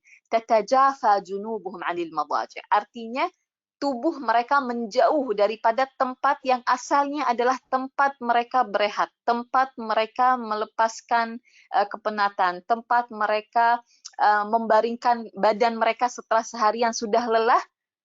Justru tempat itu yang dicintai oleh orang-orang lainnya, artinya tempat tidur. Ingin tidur, ingin berbaring, ingin mengistirahatkan badan, justru Allah Subhanahu wa taala memuji hamba-hambanya yang meninggalkan tempat peristirahatan itu. Demi apa? Yad'una rabbahum. Ya Allah. Demi apa? Demi yad'una rabbahum. Untuk apa mereka meninggalkan tempat tidur? Untuk apa mereka meninggalkan katil yang empuk, yang meninggalkan selimut, meninggalkan bantal, meninggalkan istirahat untuk apa? Tatajafa. Apa arti tatajafa? Menjauh. Mereka menjauh daripada tempat itu. Kenapa? Yad'una rabbahum. Masya Allah, tabarakallah. Demi berdoa, demi bermunajat, demi memohon, demi meminta, demi berharap kepada Allah Subhanahu wa taala. Khaufan, khaufan, dalam keadaan takut. Mereka berdoa dalam keadaan takut atau dalam keadaan cemas. Cemas akan apa? Katanya sahabat atau ulama tafsir, mereka cemas akan api neraka, takut akan api neraka. Sewaktu mereka mengingat atau teringat akan adanya neraka di akhirat nanti, mereka langsung tatajafa junubuhum 'anil madaji'. Mereka sudah tidak tenang lagi untuk tidur. Tak nak tidur lagi, khalas, tak nak istirahat. Mereka ingin berdiri di hadapan Allah Subhanahu wa taala, ingin tahajud, ingin qiyamul lail, ingin berdoa, ingin berharap. Kenapa? Khaufan, takut karena mereka teringat akan neraka. Sebagian ulama tafsir mengatakan khaufan, takut, artinya takut atas dosa-dosa mereka. Mereka teringat akan dosa-dosa mereka, lalu mereka beranjak bangun dan meninggalkan tempat tidur dan tempat yang empuk itu. Kenapa? Mohon kepada Allah Subhanahu wa taala dalam keadaan khaufan, dalam keadaan takut akan dosa-dosa mereka. Sewaktu mereka takut akan dosa-dosa mereka artinya mereka memohon al-maghfirah. Mereka memohon ampunan. Wa tama'a. Ini dia. Wa tama'an ini adalah ampunan. Karena mereka takut kepada dosa-dosa mereka. Karena mereka takut kepada api neraka, mereka meninggalkan katil, mereka meninggalkan istirahat, mereka meninggalkan tidur, karena mereka takut kepada Allah Subhanahu wa taala. Wa tama'a, tidak hanya takut akan dosa, tidak hanya takut akan neraka, tetapi wa tama'a. Mereka bangun karena mengharapkan, tama'an itu berharap. Tama'an itu berharap dengan sangat. Apa yang mereka harapkan? Mereka mengharapkan surga, dan mereka mengharapkan sebelum surga tentunya ampunan daripada Allah Subhanahu wa taala. Wa mimma razaqnahum yunfiqun. Masih lagi dipuji oleh Allah Subhanahu wa taala, dan mereka adalah ahli sedekah. Wa mimma razaqnahum, dan mereka itu punya sifat apa-apa yang kami berikan rezeki kepada mereka, yunfiqun, mereka akan berinfak semata-mata untuk Allah Subhanahu wa taala. Dan ini adalah bulannya berinfak. Ibu-ibu hadirat sekalian yang dimuliakan Allah Subhanahu wa taala, ini adalah bulannya di mana Rasulullah sallallahu alaihi wasallam lebih dermawan, lebih banyak bersedekah, lebih banyak berinfak daripada di bulan-bulan lainnya. Bulan Ramadan adalah bulannya Al-Quran dan adalah bulannya sedekah. Dan sabda Rasulullah sallallahu alaihi wasallam di dalam hadis, kalian akan bernaung hari kiamat atau dengan naungan sedekah kalian. Jadi sedekah kita nih, apa yang saya sedekahkan selama di dunia, akan hari kiamat itu dikumpulkan oleh Allah Subhanahu wa taala, dan sedekah saya itu akan menjadi tempat yang teduh, sehingga saya akan bernaung di bawahnya. Semoga Allah Subhanahu wa taala jadikan kita orang-orang yang ahli bersedekah, ahli bangun malam, dan ahli sujud tilawah. Amin ya rabbal alamin. Tatajafa junubuhum 'anil madaji', di sini mempunyai lebih daripada satu arti. Ulama misalnya di antaranya sahabat Abu Darda, ulama Atha bin Yasar, mufassir yang daripada kalangan tabi'in mengatakan tatajafa junubuhum 'anil madaji', mereka meninggalkan istirahat dan tidur itu di antara setelah setelah Isya, setelah sholat maghrib katanya. Antara maghrib dan Isya mereka memperbanyak sholat. Jadi ada lebih daripada satu makna. Saya tahu yang sangat masyhur daripada ayat ini tafsirnya adalah bangun malam atau qiyamul lail atau sholat tahajud. Itu adalah salah satu daripada tafsir ayat ini. Tafsir lainnya atau arti lainnya yang disampaikan oleh sahabat tentunya adalah orang-orang yang dipuji oleh Allah Subhanahu wa taala di sini adalah orang-orang yang menghidupkan waktu antara maghrib dan isya. Jadi antara maghrib dan isya mereka tidak istirahat, tetapi mereka memperbanyak sholat. Dan ada di antara maghrib dan isya, sholat sunnah sebanyak 6 rakaat. Ada yang tahu namanya apa? Sholat sunnah antara maghrib dan isya, jumlah rakaatnya 6 rakaat, tentunya tidak sekali, 2, 2, 2. Jadi 2 rakaat, lepas itu salam, 2 rakaat salam, 2 rakaat salam. Antara maghrib dan isya. Dan itu dipuji oleh Rasulullah sallallahu alaihi wasallam. Siapa yang mengamalkannya adalah salatul awwabin. Terima kasih, jazakumullah khair Ibu Zakiyah dan Ibu Khadijah. Salatul awwabin, kalau menurut sahabat,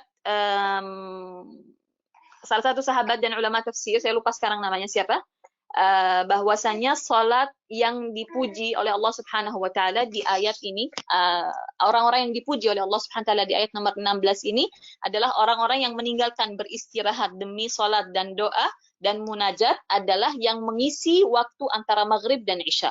Dan di situ ada salat sunnah yang namanya salatul awwabin, jumlah rakaatnya ada 6. Bagaimana diamalkannya? 2 rakaat setelah maghrib, 2 rakaat lalu salam, 2 rakaat lalu salam, 2 rakaat lalu salam. Di satu riwayat salatul awwabin ini pahalanya sama dengan beribadah 12 tahun lamanya.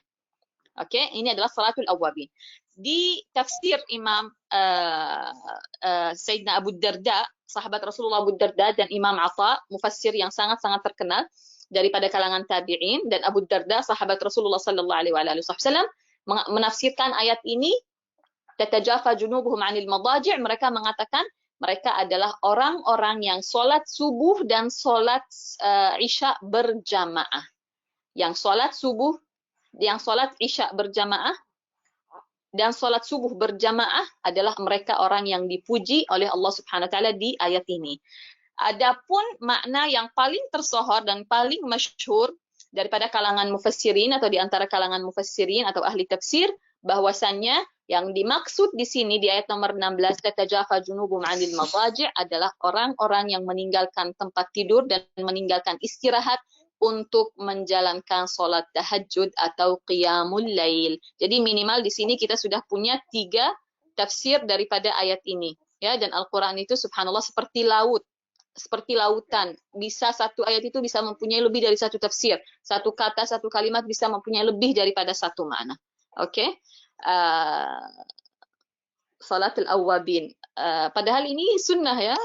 Mungkin ada yang tidak mengetahuinya. Alhamdulillah wa syukrulillah. Setiap harinya, setiap waktunya Ratna kita dapat ilmu baru. Alhamdulillah wa syukrulillah. Silahkan diamalkan, khususnya di bulan puasa, imbalan amal ibadah dilipat gandakan oleh Allah Subhanahu wa taala. Rasulullah atau para sahabat mengatakan ibadah di bulan Ramadan yang fardu sama dengan 70 kali fardu. Adapun yang sunnah sama dengan 1 fardu. Masya Allah. Insya Allah ta'ala kita amalkan salatul awwabin. Khususnya kita insya Allah ta'ala akan memasuki sejenak lagi al-ashr al-awakhir atau 10 hari 10 malam terakhir daripada bulan Ramadan. Di mana di situ kita insya Allah ta'ala diberikan taufik oleh Allah Subhanahu wa taala untuk memperbanyak amal saleh daripada sunnah rawatib, tidak ditinggalkan daripada salatul awwabin, silahkan diamalkan salatul tasbih, memperbanyak membaca Al-Qur'an, dan tentunya bersedekah. Bersedekah di 10 malam dan 10 hari terakhir di dalam bulan Ramadan itu nilainya bisa dibilang mungkin lebih besar daripada bersedekah di awal bulan Ramadan. Jadi perbanyak amal saleh daripada apapun itu amal saleh, apapun macamnya, apapun yakni bentuknya, dilipat gandakan insyaallah taala oleh Allah Subhanahu wa taala. Amin ya rabbal alamin. Tatajafa junubuhum 'anil madaji' yad'una rabbahum khaufan wa tama'a. Sekali lagi khaufa, takut akan neraka. Sebagian mengatakan takut akan dosa. Wa tama'a, mengharap. Takut tapi mengharap juga. Alhamdulillah wa syukrulillah. Artinya mengharapkan surga Allah Subhanahu wa taala atau mengharapkan ampunannya. Wa mimma razaqnahum yunfiqun, dipuji di sini ahli salat dan ahli sedekah. Ahli salat dan ahli infak. Insyaallah taala kita termasuk di antara mereka. Amin ya rabbal alamin. Al-Qur'an itu untuk dibaca aja gitu, untuk apa namanya, mengisi waktu aja. Al-Qur'an itu cuma untuk dibaca dan didengarkan atau untuk diamalkan? Untuk diamalkan pastinya. Allah Subhanahu wa taala menurunkan Al-Qur'an untuk diamalkan. Dan semoga kita menjadi orang-orang yang mengamalkan apa yang kita dengarkan daripada kebaikan-kebaikan ini. Amin ya rabbal alamin. Ayat berikutnya, تتجافى جنوبهم عن المضاجع يدعون ربهم خوفا وطمعا ومما رزقناهم ينفقون فلا تعلم نفس ما أخفي لهم من قرة أعين جزاء بما كانوا يعملون. فلا تعلم نفس ما أخفي لهم من قرة أعين جزاء بما كانوا يعملون.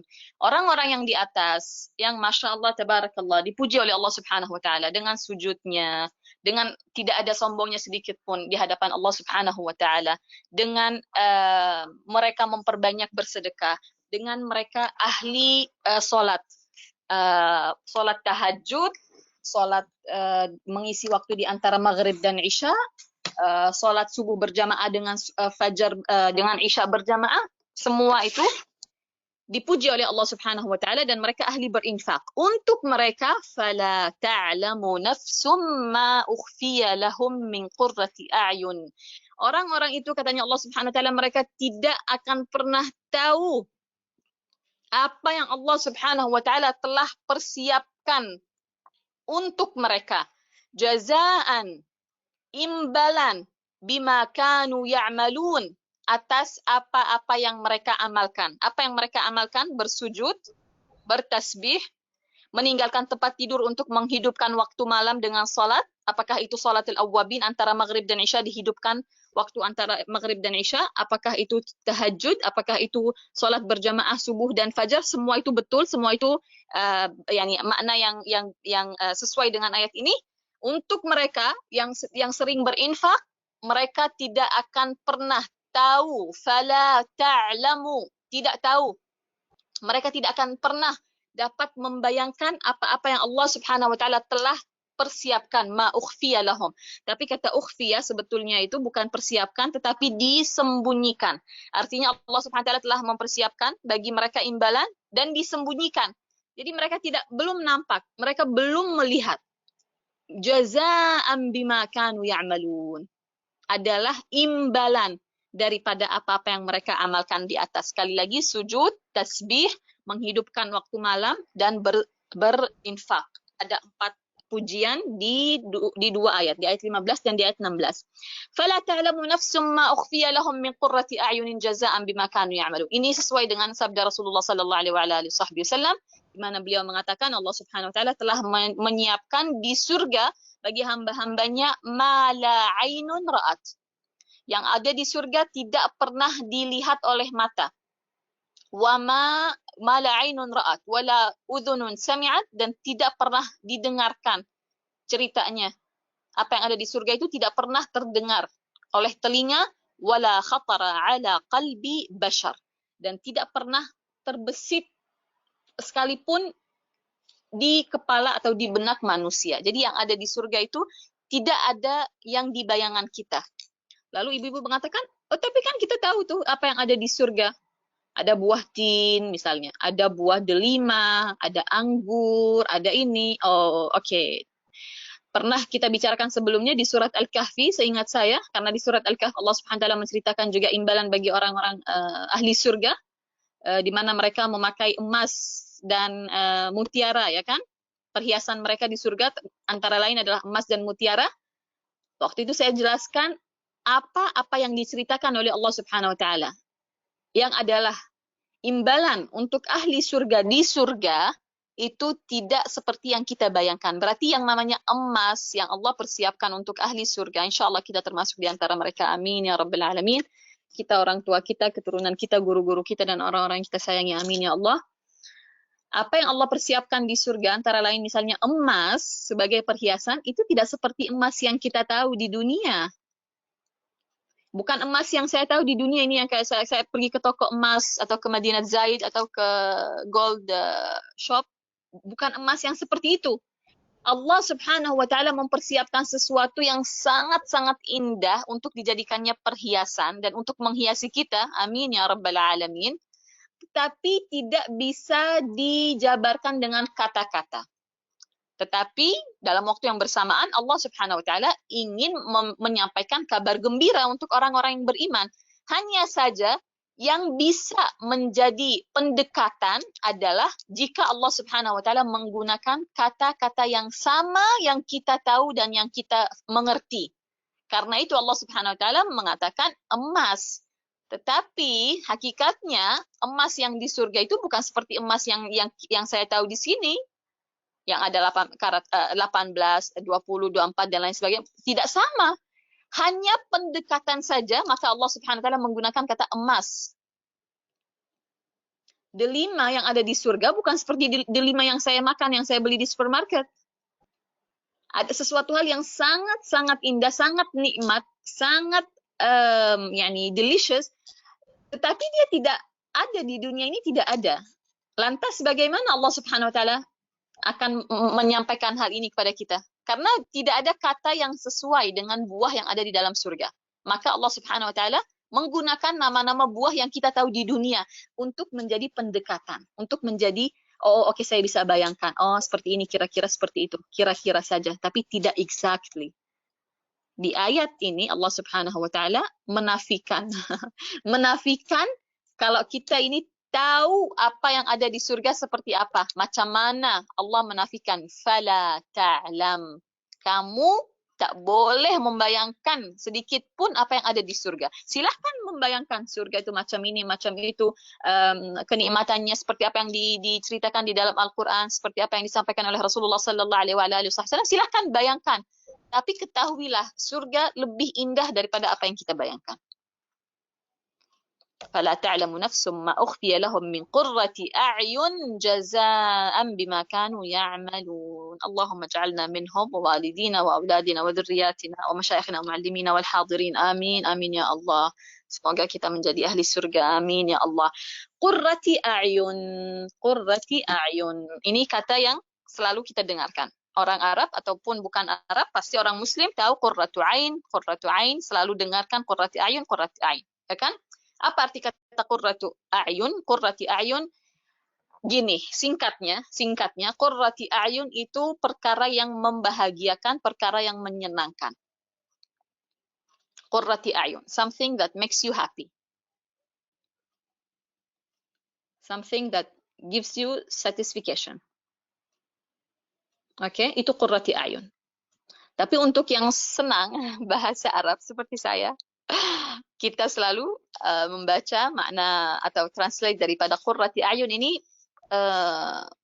penyejuk mata kalau nggak salah. Penyejuk mata ya. Kalau dalam bahasa Melayu ditranslate. Apa hubungannya mata, apa hubungannya kesejukan di sini? Jadi kata qurrah itu diambil daripada kata qarar atau istiqrar. Apa arti kata qarar dan istiqrar? Artinya ketetapan, menetap atau tenang. Bisa dibilang juga tenang. Ayun, tentunya ayun adalah mata. Maksudnya apa di sini qurrati ayun? Jadi qurrati ayun itu artinya adalah satu hal yang menyenangkan kita, yang membahagiakan kita. Tapi kalau mau diperinci dari segi kosakata dan dari segi bahasa, qurrati ayun ini adalah diambil daripada kata satu hal yang yang memberikan kita perasaan ketenangan dan istiqrar. Apa itu istiqrar? Jadi tetap. Ketetapan. Arti ketetapan di sini yang saya maksud adalah comfortable, happiness, satisfaction. Itu semua memberikan kita perasaan tenang, memberikan kita perasaan tenang. Dan ini yang diharapkan oleh manusia. Saya di dunia ini hanya mau tenang. Lebih daripada saya mau harta, lebih daripada saya mau emas, lebih daripada saya mau berlian. Saya mau tenang. Saya yakin juga semua yang hadir di sini ingin ketenangan. Itu yang tidak bisa dibeli oleh harta. Itu adalah qurrati a'yun. Itu arti kata qurratu a'yun. Satu hal yang memberikan kita ketenangan, yang memberikan kita ketentraman hati dan ketentraman batin, yang menjadikan kita happy dengan makna happiness yang sebenar-benarnya. Karena itu, anak keturunan diberikan istilah qurratu ain. Bukan begitu?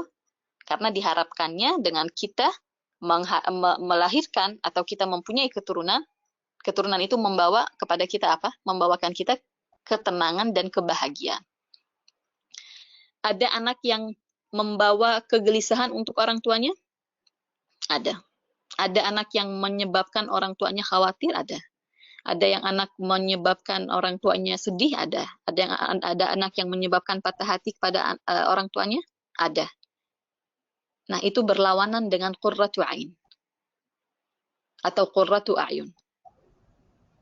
Yang durhaka kepada orang tuanya, udah pasti orang tuanya tidak merasakan ketenangan. Ya kan? Sudah pasti tidak merasakan ketenangan, ketetapan hati, tentraman batin. Nah, berarti itu lawannya qurratu ain. Dan Rasulullah sallallahu alaihi wasallam bersabda di dalam hadis, wa ju'ilat qurratu aini fis shalah. Dan qurratu aini, dan kebahagiaanku dan ketentramanku dan ketetapan hatiku ada pada salat, katanya Rasulullah sallallahu alaihi wasallam. Begitu cintanya Rasulullah kepada salat, sampai-sampai salat itu diberikan julukan oleh Rasulullah qurratu ain. Artinya ini yang the best untuk saya, ini yang the most yang terbaik untuk saya, di mana saya mendapatkan happiness, katanya Rasulullah, di mana saya mendapatkan ketenangan, ketentraman jiwa. Bukan di anak, bukan di ini, bukan di itu, tetapi di dalam solat. Semoga kita pun merasakan qurratu ain di dalam solat. Amin ya rabbal alamin. Fala ta'lamu nafsum ma ukhfiya lahum min qurrati a'yunin jaza'an bima kanu ya'malun. Ayat berikutnya. Afaman kana mu'minan kaman kana fasiqa. Di halaman ini dari ayat 12, orang-orang yang tidak beriman kepada Allah Subhanahu wa taala dan tidak beriman kepada kebangkitan. Setelah itu dari ayat 15 ke bawah adalah orang-orang yang dipuji oleh Allah Subhanahu wa taala. Di sini penutup daripada cerita dua golongan ini di hari kiamat. Di sini penutup daripada cerita dua golongan yang di atas itu. Afaman kana mu'minan kaman kana fasiqa. Apakah sama? Apakah kalian fikir sama golongan dua di atas itu? Yang beriman dengan yang fasik. Yang fasik itu bisa berarti yang banyak dosa, bisa berarti yang tidak beriman kepada Allah Subhanahu wa taala. Yang di sini yang dimaksud adalah yang tidak beriman sesuai ayat-ayat yang ada di atas daripada 12 ke bawah. Afaman kana mu'minan kaman kana fasiqa. Apakah menurut kalian sama orang-orang yang beriman, golongan yang nomor 1 dengan golongan yang nomor 2? La yastawun. Tidak mungkin dan mereka tidak sama sedikit pun. Kenapa ya Allah? Penjelasannya di ayat nomor 19. Ammal ladzina amanu wa amilus salihat, orang-orang yang beriman kepada Allah, beriman kepada keesaan Allah, beriman kepada adanya nanti hari kebangkitan, kita akan dibangkitkan, kita akan dihidupkan kembali, kita akan dikeluarkan dari kubur, kita akan dikumpulkan di padang mahsyar dan lain sebagainya. Itu yang amanu wa amilus salihati, dan orang-orang yang beramal saleh, yang di atas dipuji oleh Allah, mereka bersujud, mereka bertasbih, mereka berzikir, mereka bersedekah, mereka meninggalkan tempat tidur dan istirahat untuk menghidupkan malam harinya dengan salat dan ibadah. Itu alladzina amanu wa amilus salihat di atas. Falahum jannatul ma'wa. Masya Allah. Ada bagi mereka telah dipersiapkan oleh Allah Subhanahu wa ta'ala surga-surga yang namanya al-ma'wa. Jaza nuzulam bima kanu ya'malun. Bagi mereka bukan hanya fala ta'lamu nafsum ma ukhfiya lahum. Sebetulnya ayat 17 itu sudah memberikan gambaran daripada apa imbalan untuk mereka. Allah masih menambahkan lagi, ammal ladzina amanu wa amilus salihat, yang beriman dan yang beramal soleh, karena sebagaimana yang sering kita ulangi, beriman saja tanpa amal soleh tidak berguna, beramal soleh saja tanpa beriman tidak berguna. Dua-dua mesti digabungkan dan tidak boleh berpisah. Ammal ladzina amanu wa amilus salihat, bagi mereka telah dipersiapkan oleh Allah Subhanahu wa taala bukan satu surga, banyak-banyak surga yang diberikan oleh Allah Subhanahu wa taala nama al-ma'wa. Arti kata al-ma'wa di dalam bahasa Arab itu adalah tempat di mana kita mendapatkan perlindungan daripada segala mara bahaya. Tempat perlindungan yang maksimal. Tempat yang sangat nyaman dan ada perlindungan di situ. Dan ini termasuk surga yang tinggi di sisi Allah Subhanahu wa taala. Nuzulan bima kanu ya'malun. Nuzula. Nuzula ini artinya tempat peristirahatan atau tempat tinggal untuk mereka bima kanu ya'malun. Untuk yang sedang menghafal surat As-Sajdah ayat nomor 17 ditutup dengan bima kanu ya'malun, tetapi jazaan. Untuk ayat 19 ditutup dengan bima kanu ya'malun, tetapi sebelumnya nuzulan. Oke, digaris bawahi jazaan bima kanu ya'malun 17, ayat 19 nuzulan bima kanu ya'malun. Oke. Kata nuzulan. Kata nuzulan. Pernah kita dengar atau enggak? Kata nuzulan. Apakah pernah kita dengarkan kata ini? Surat Al-Kahf. Al-Kahf.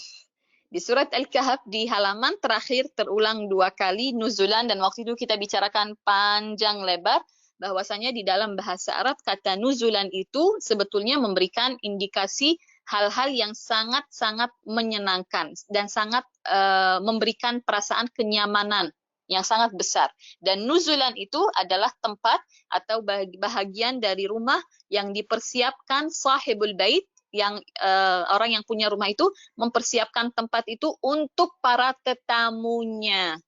Tempat yang dipersiapkan untuk tamu itu diberikan nama nuzul.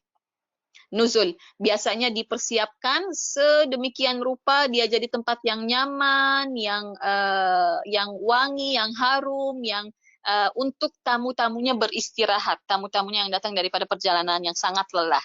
Nuzulan di dalam surat Al-Kahf Allah Subhanahu wa taala memberikan kata ini untuk orang-orang ahli surga dan orang-orang ahli neraka, tetapi diberikan nuzulan ini untuk ahli neraka dengan maksud penghinaan.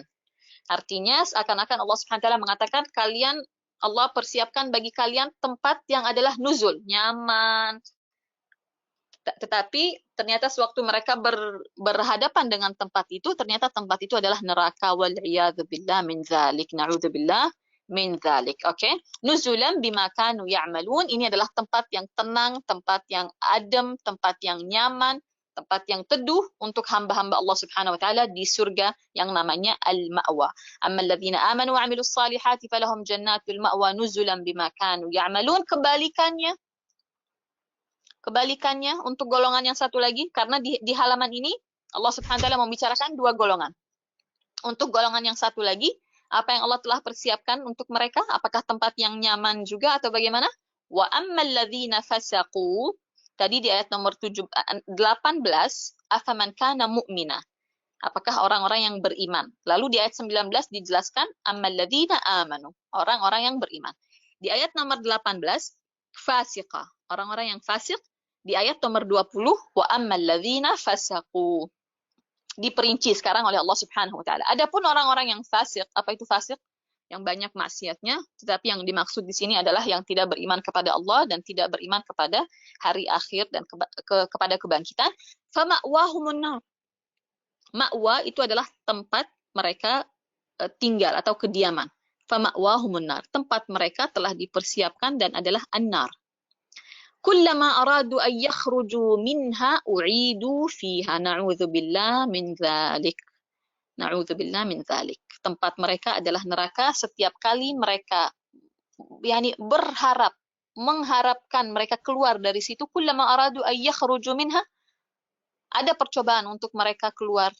Mereka minta tolong kepada malaikat untuk dilepaskan, wal'iyadzubillah min dzalik. Mereka minta tolong, memanggil malaikat menjerit-jerit agar mereka diberikan ampunan dan keringanan, tetapi kullama aradu an yakhruju minha u'idu fiha. Setiap kali mereka mengharapkan mereka keluar atau hampir keluar, mereka dikembalikan lagi ke dalam neraka. Na'udzubillah min dzalik. Allahumma ajirna minan nar. Allahumma ajirna minan nar. Allahumma ajirna minan nari salimin. Wa qila lahum, dan dikatakan kepada mereka oleh malaikat, dzuqu 'adzaban nari alladzi kuntum bihi tukadzibun. Di atas di ayat nomor 14, fadzuqu, Di ayat nomor 14, fadzuqu bima nasitum. Di ayat nomor 20, dzuqu adzaban nar. Rasakan. Rasakan siksa api neraka alladzi kuntum bihi tukadzibun, yang mana dulu di dunia kalian ingkar dan tidak mempercayainya. Nggak percaya akan dibangkitkan, nggak percaya akan berjumpa dengan Allah, nggak percaya adanya surga dan neraka. Rasakan. Na'udzubillah min dzalik. وَلَنُذِيقَنَّهُمْ مِنَ الْعَذَابِ الْأَدْنَى دُونَ الْعَذَابِ الْأَكْبَرِ لَعَلَّهُمْ يَرْجِعُونَ. Dan kami, yaitu Allah Subhanahu wa taala, dan kami akan memberikan mereka rasa daripada siksa. Na'udzubillah min dzalik. Jadi siksa itu ada rasanya. Na'udzubillah min dzalik. وَلَنُذِيقَنَّهُمْ مِنَ الْعَذَابِ الْأَدْنَى. Dan kami akan memberikan mereka rasa siksa. Al-adna. Apa itu al-adna? Yang rendah, atau yang lebih kecil, atau yang lebih rendah. Dunal azabil akbari. Sebelum mereka merasakan siksa yang besar. Jadi gini, mereka akan kami berikan siksa yang lebih rendah atau yang kecil, ya, sebelum kami memberikan mereka siksa yang terbesar pada hari kiamat nanti, la'allahum yarji'un. Maksudnya apa nih? Subhanallah, pas sekali dengan yang tadi kita bicarakan, peperangan Badr. Salah satu tafsir daripada ayat ini adalah siksa yang lebih kecil adalah siksa di dunia di hari peperangan Badr, di mana pentolan-pentolan mereka dan orang-orang yang pemimpin mereka seperti Abu Jahal dan kawan-kawannya, mereka meninggal, mereka dibunuh oleh orang-orang yang beriman pada Allah Subhanahu wa taala di hari peperangan Badr, di mana jumlah mereka 1000 dan mereka sudah bersenjata. Mereka berhadapan dengan 313 atau 314 orang-orang yang beriman yang tidak bersenjata kecuali beberapa, dan tidak ada yang mempunyai apa-apa yang layak untuk berperang, dan mereka terhina dengan sehina-hinanya pada peperangan Badr karena 1000 orang masa berhadapan dengan 313, akhirnya yang 1000 yang kalah.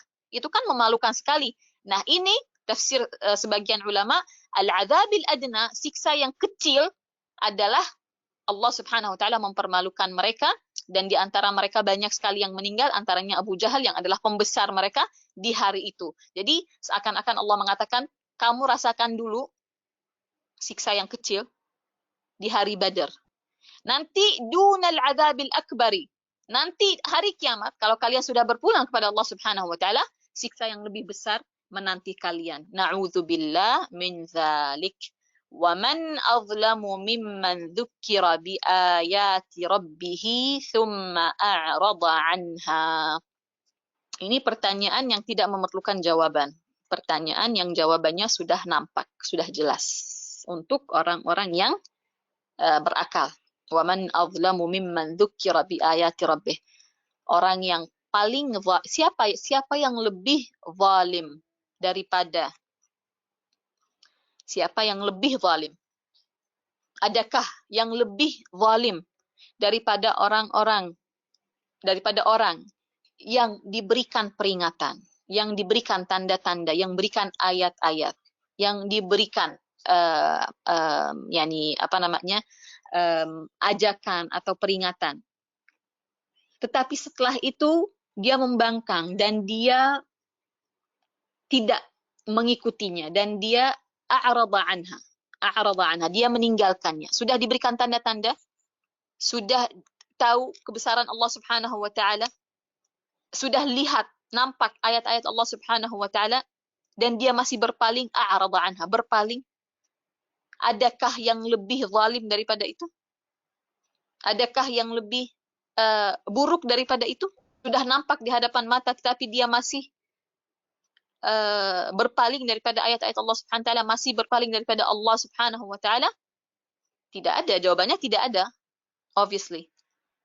Inna minal mujrimina muntaqimun. Sesungguhnya kami, yaitu Allah Subhanahu wa taala, sesungguhnya kami akan memberikan pembalasan untuk orang-orang yang al-mujrimin. Apa al-mujrimin? Sama dengan al-fasiqin, orang-orang yang banyak dosanya. Tetapi yang dimaksud di sini dengan mujrimin dan fasiqin adalah orang-orang yang tidak beriman. Karena orang yang beriman, orang muslim juga banyak yang banyak dosanya. Tetapi di sini karena kita sudah paham tafsir alhamdulillah dan kita sudah baca dari awal sampai ayat 22 yang dimaksud oleh mujrimin dan fasiqin, kita tahu yang dimaksud oleh mereka oleh dua golongan itu yang tidak beriman kepada Allah dan tidak beriman kepada kebangkitan. Jadi al-mujrimin, sekali lagi ibu-ibu, al-mujrimin dan al-fasiqin. Maknanya apa? Orang-orang yang banyak dosanya. Itu makna, itu artinya. Arti dari segi bahasa kalau ditranslate, mujrimin dan fasiqin yang banyak dosanya. Bisa jadi dia adalah orang yang muslim, bisa jadi dia adalah orang yang kafir, ya enggak? Karena orang yang muslim juga tidak luput dari dosa. Dan banyak di antara orang muslim yang wal'iyadzubillah dosanya lebih banyak daripada kebaikannya. Tetapi yang dimaksudkan dengan al-mujrimin dan al-fasiqin di surat As-Sajdah siapa? Karena kita sudah tahu urutan ceritanya dan tafsir ayatnya, yang dimaksud di sini adalah orang-orang yang tidak beriman kepada Allah Subhanahu wa taala. Allah berikan mereka julukan mujrimin dan fasiqin. Na'udzubillah min dzalik. Semoga Allah Subhanahu wa taala menjadikan kita golongan orang-orang yang beriman, yang beramal saleh, yang bersujud kepada Allah Subhanahu wa taala, yang memperbanyak zikir dan tasbih, yang memperbanyak ibadah salat dan bangun malam, yang memperbanyak memohon kepada Allah Subhanahu wa taala dan berdoa, dan memperbanyak bersedekah sehingga kita menjadi ahli daripada jannatul ma'wa nuzulan bima kanu ya'malun. Amin ya rabbal alamin. Walhamdulillah wa syukrulillah. Insyaallah taala kita hari ini sampai di ayat nomor 22. Dan jika Allah Subhanahu wa taala memudahkan semuanya, insyaallah taala penutup surat As-Sajdah dan penutup kajian kita ada di minggu yang akan mendatang insyaallah. Yang sudah hadir dari awal, alhamdulillah wa syukrulillah, sedikit lagi akan menyelesaikan tafsir surah Sajdah insyaallah, panjang umur sehat walafiat, kita diberikan taufik dan kita berjumpa lagi Senin yang akan mendatang. Yang mungkin tidak hadir satu atau dua kajian atau sesi daripada surah Sajdah bisa diikuti di YouTube di channel kita insyaallah taala. Jazakumullah khair.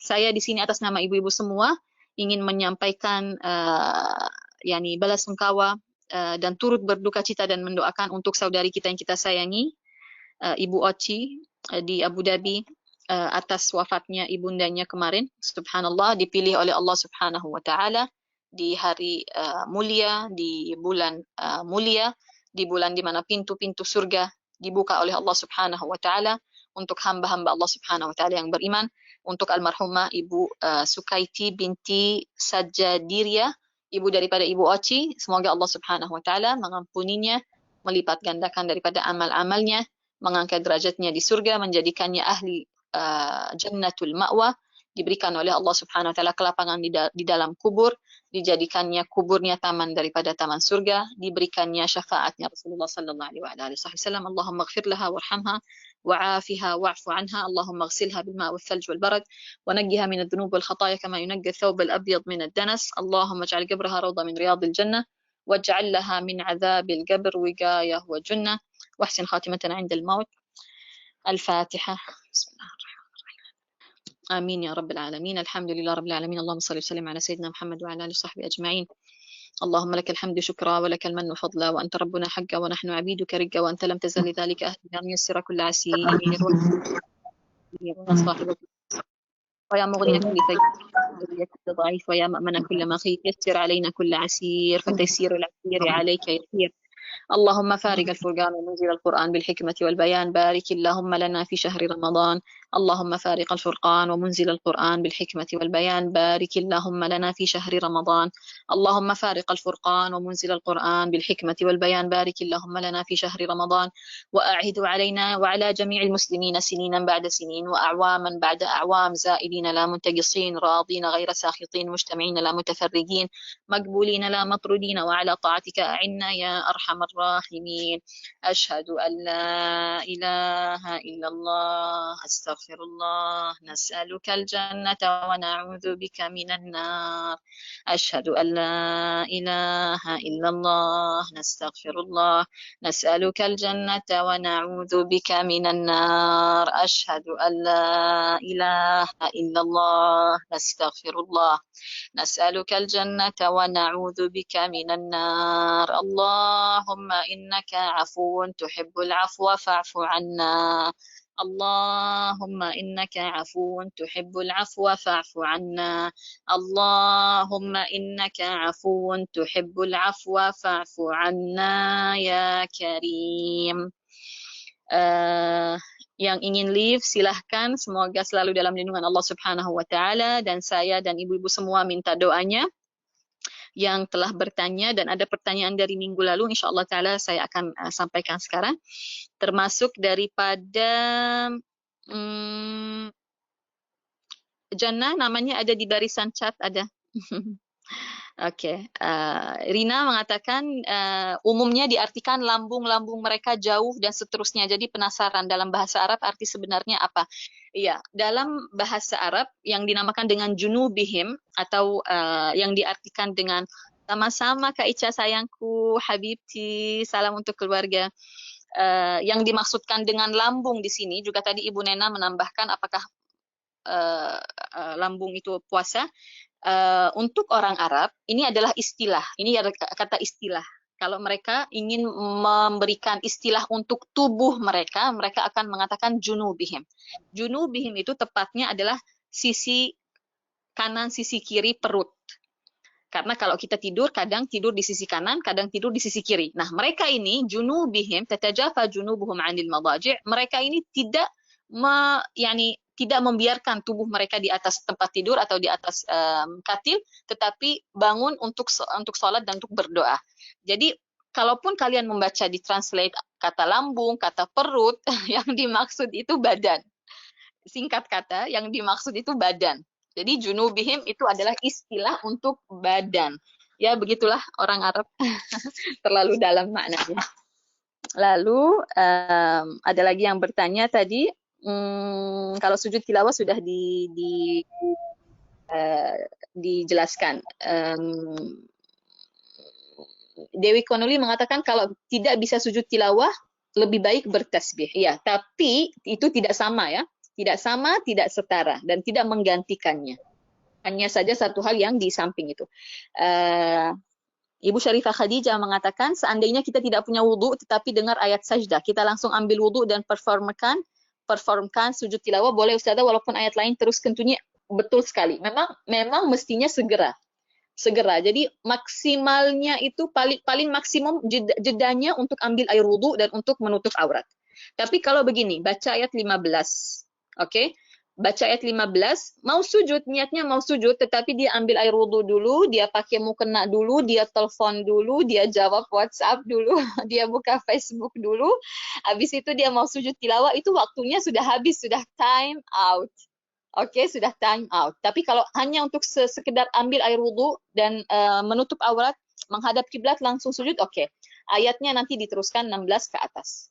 Atau baca ayat sampai 15, habis itu dia mau khatam dulu 1 juz, baru dia mau sujud tilawah, itu pun sudah time out. Oke, sama-sama Ibu Rafi'ah, jazakillah khair, silahkan. Ibu Oci, sama-sama sudah kewajiban kita untuk saling mendoakan insyaallah ta'ala. Tadi ada pertanyaan di atas untuk sholatil awwabin. Ada yang menanyakan sholat awwabin gimana niatnya? Sholli raka'atain sunnah lillah ta'ala. Sholat sunnah itu basically sholat sunnah apapun itu cukup dengan apapun ya. Cukup kita mengucapkan sunnah. Mau ditambahkan dengan sholli raka'atain sunnatul awwabin, bebas. Oke. Dan ada pertanyaan yang penting sekali tadi dari Ibu siapa? Tadi ada yang sempat saya baca di atas, saya lupa siapa yang bertanya, apakah sholat awwabin itu di luar sunnah rawatib? Betul sekali. Sholat awwabin di luar sunnah yang rawatib. Jadi kalau mau diisi waktu antara maghrib dan isya, karena itu adalah waktu mulia, silahkan isi dengan sholatul awwabin. Itu adalah di luarnya sholat ba'diyah maghrib. Setelah sholat ba'diyah maghrib. Oke, Ibu Fitriah tadi yang bertanya, jazakillah khair Ibu Khadijah. Waalaikumsalam warahmatullahi wabarakatuh. Jazakumullah khair juga. Dari minggu lalu ada satu pertanyaan, yaitu di ayat nomor berapa kemarin ya, Manda?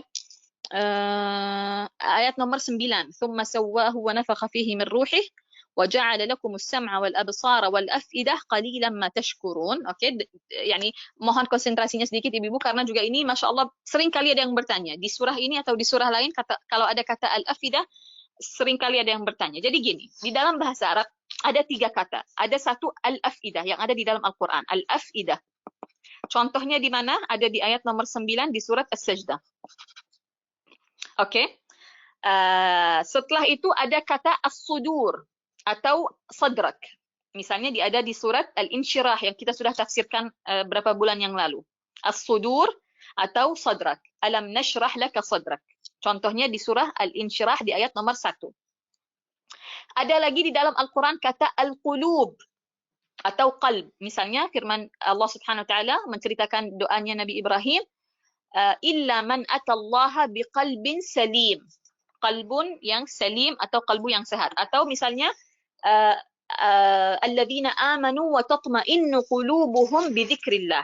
Ala bidzikrillahi tatma'innul qulub misalnya. Ala bidzikrillahi tatma'innul qulub, bukankah dengan berzikir kepada Allah Subhanahu wa taala qalbu menjadi tenang di surat Ar-Ra'd. Di surat Ar-Ra'd di ayat nomor 28. 3 kata ini, ibu-ibu hadirat sekalian, 3 kata ini kalau ditranslate ke bahasa Melayu artinya sama, yaitu hati. Hampir semua diartikan hati, atau mungkin as-sudur diartikan dengan kata dada. Yang lain semuanya hati. Jadi sekali lagi ada al-fuad atau al-afidah, ada as-sudur atau as-sadr, ada al-qulub atau al-qalb. Sementara di dalam bahasa Arab sebetulnya 3 kata itu tidak sama artinya. Jadi gini, pertama-tama ada yang namanya qalbu, ada yang namanya qalbu. Ini yang lebih kecil dan ini yang lebih dalam. Oke? Yang pertama qalbu. Qalbu itu ada di mana? Ada di dalam al-fuad. Ada di dalam tempat atau area yang namanya al-fuad. Al-fuad. Al-fuad ini ada di mana? Ada di dalam area atau bagian yang namanya as-sudur. Jadi as-sudur itu bisa kita bilang ini tempat yang mencakup. Ini yang lebih besar, yang lebih luas. As-sudur, yang lebih luas. Di dalamnya as-sudur ada al-fuad atau al-afidah. Di dalamnya al-fuad ada apa? Ada qalbu. Jadi qalbu dulu, saya tuliskan. Qalbu dulu, ya, yang paling kecil. Al-qalb itu ada di mana? Ada di al-fuad. Al-fuad ada di mana? Ada di as-sadr atau di as-sudur. Jadi qalbu dulu, baru fuad, baru sudur. Ini yang ditanyakan minggu lalu, tapi nampaknya saya tidak perhatikan di kolom chat. Wallahu a'lam. Apakah ada pertanyaan yang tidak terjawab di atas? Salat awwabin hanya untuk salat maghrib. Sebetulnya Ibu Khadijah, ada sebagian ulama yang mengatakan salatul awwabin itu bukan hanya yang antara maghrib dan isya. Ada yang menamakan salat duha dengan nama al-awwabin. Apa kata al-awwabin? Nah, ini bagus untuk disampaikan. Apa arti kata al-awwabin? Al-awwabin artinya orang yang selalu kembali kepada Allah Subhanahu wa taala. Al-awwabin itu jama', plural. Satunya adalah al-awwab atau awwab. Awwab itu adalah orang yang selalu kembali kepada Allah Subhanahu wa taala. Artinya selalu mendekatkan dirinya kepada Allah Subhanahu wa taala. Kenapa salat ini dinamakan salat al-awwabin? Karena sebaik-baik amalan di sisi Allah Subhanahu wa taala untuk kita mendekatkan diri kepada Allah Subhanahu wa taala adalah sewaktu kita salat dan sewaktu kita sujud. Bukan begitu penjelasan dari Rasulullah? Katanya Rasulullah, seseorang hamba sangat dekat kepada Allah atau paling dekat dengan Allah sewaktu dia berada di dalam sujud. Dan sujud itu biasanya ada di dalam salat. Karena itu, sebagian ulama menamakan salat duha salatul awwabin. Karena banyaknya rakaatnya. Boleh 2, boleh 4, boleh 6, boleh 8, ya kan? Sampai 12. Begitupun dengan salat yang kita perbanyak antara maghrib dan isya, dinamakan salatul awwabin. Wallahu a'lam. Ada lagi pertanyaan yang tidak saya jawab? Sama-sama jazakumullah khair. Semua yang bilang jazakumullah khair, untuk kalian juga insyaAllah ta'ala Allah persiapkan kebaikan. Sampai jumpa insyaAllah ta'ala Isnin yang akan mendatang. InsyaAllah ta'ala akan menjadi penutup surah As-Sajdah dan penutup kajian kita di bulan Ramadan. Mohon doa daripada ibu-ibu semua. Ingat kita semua di dalam doa. Banyak di antara kita yang sakit yang perlu didoakan. Banyak yang di antara kita yang dalam keadaan kesedihan yang perlu didoakan. Banyak yang di antara kita yang dalam keadaan ujian dan cobaan yang perlu didoakan. Semoga Allah Subhanahu wa ta'ala berikan kita kemudahan, kelancaran, dibukakan pintu rezeki, pintu ilmu, pintu kemudahan daripada yang kita sangka ataupun yang tidak kita sangka. Amin ya Rabbal Alamin. Jazakumullah khair. Terima kasih sebanyak-banyaknya untuk kalian semua, panitia, pengurus, terutama untuk yang aktif di dalam kolom chat. Karena saya tidak merasa sendiri. Terutama karena kita tidak bisa melihat satu sama lain, tetapi tulisan-tulisan yang ada di chat ini merasa subhanallah seperti mendekatkan antara kita satu sama lain. Jazakumullah khair. Mohon maaf atas kekurangannya yang sangat-sangat banyak. Sampai ketemu insyaAllah ta'ala dalam keadaan sehat walafiat. Mohon doanya selalu. Wassalamualaikum warahmatullahi wabarakatuh.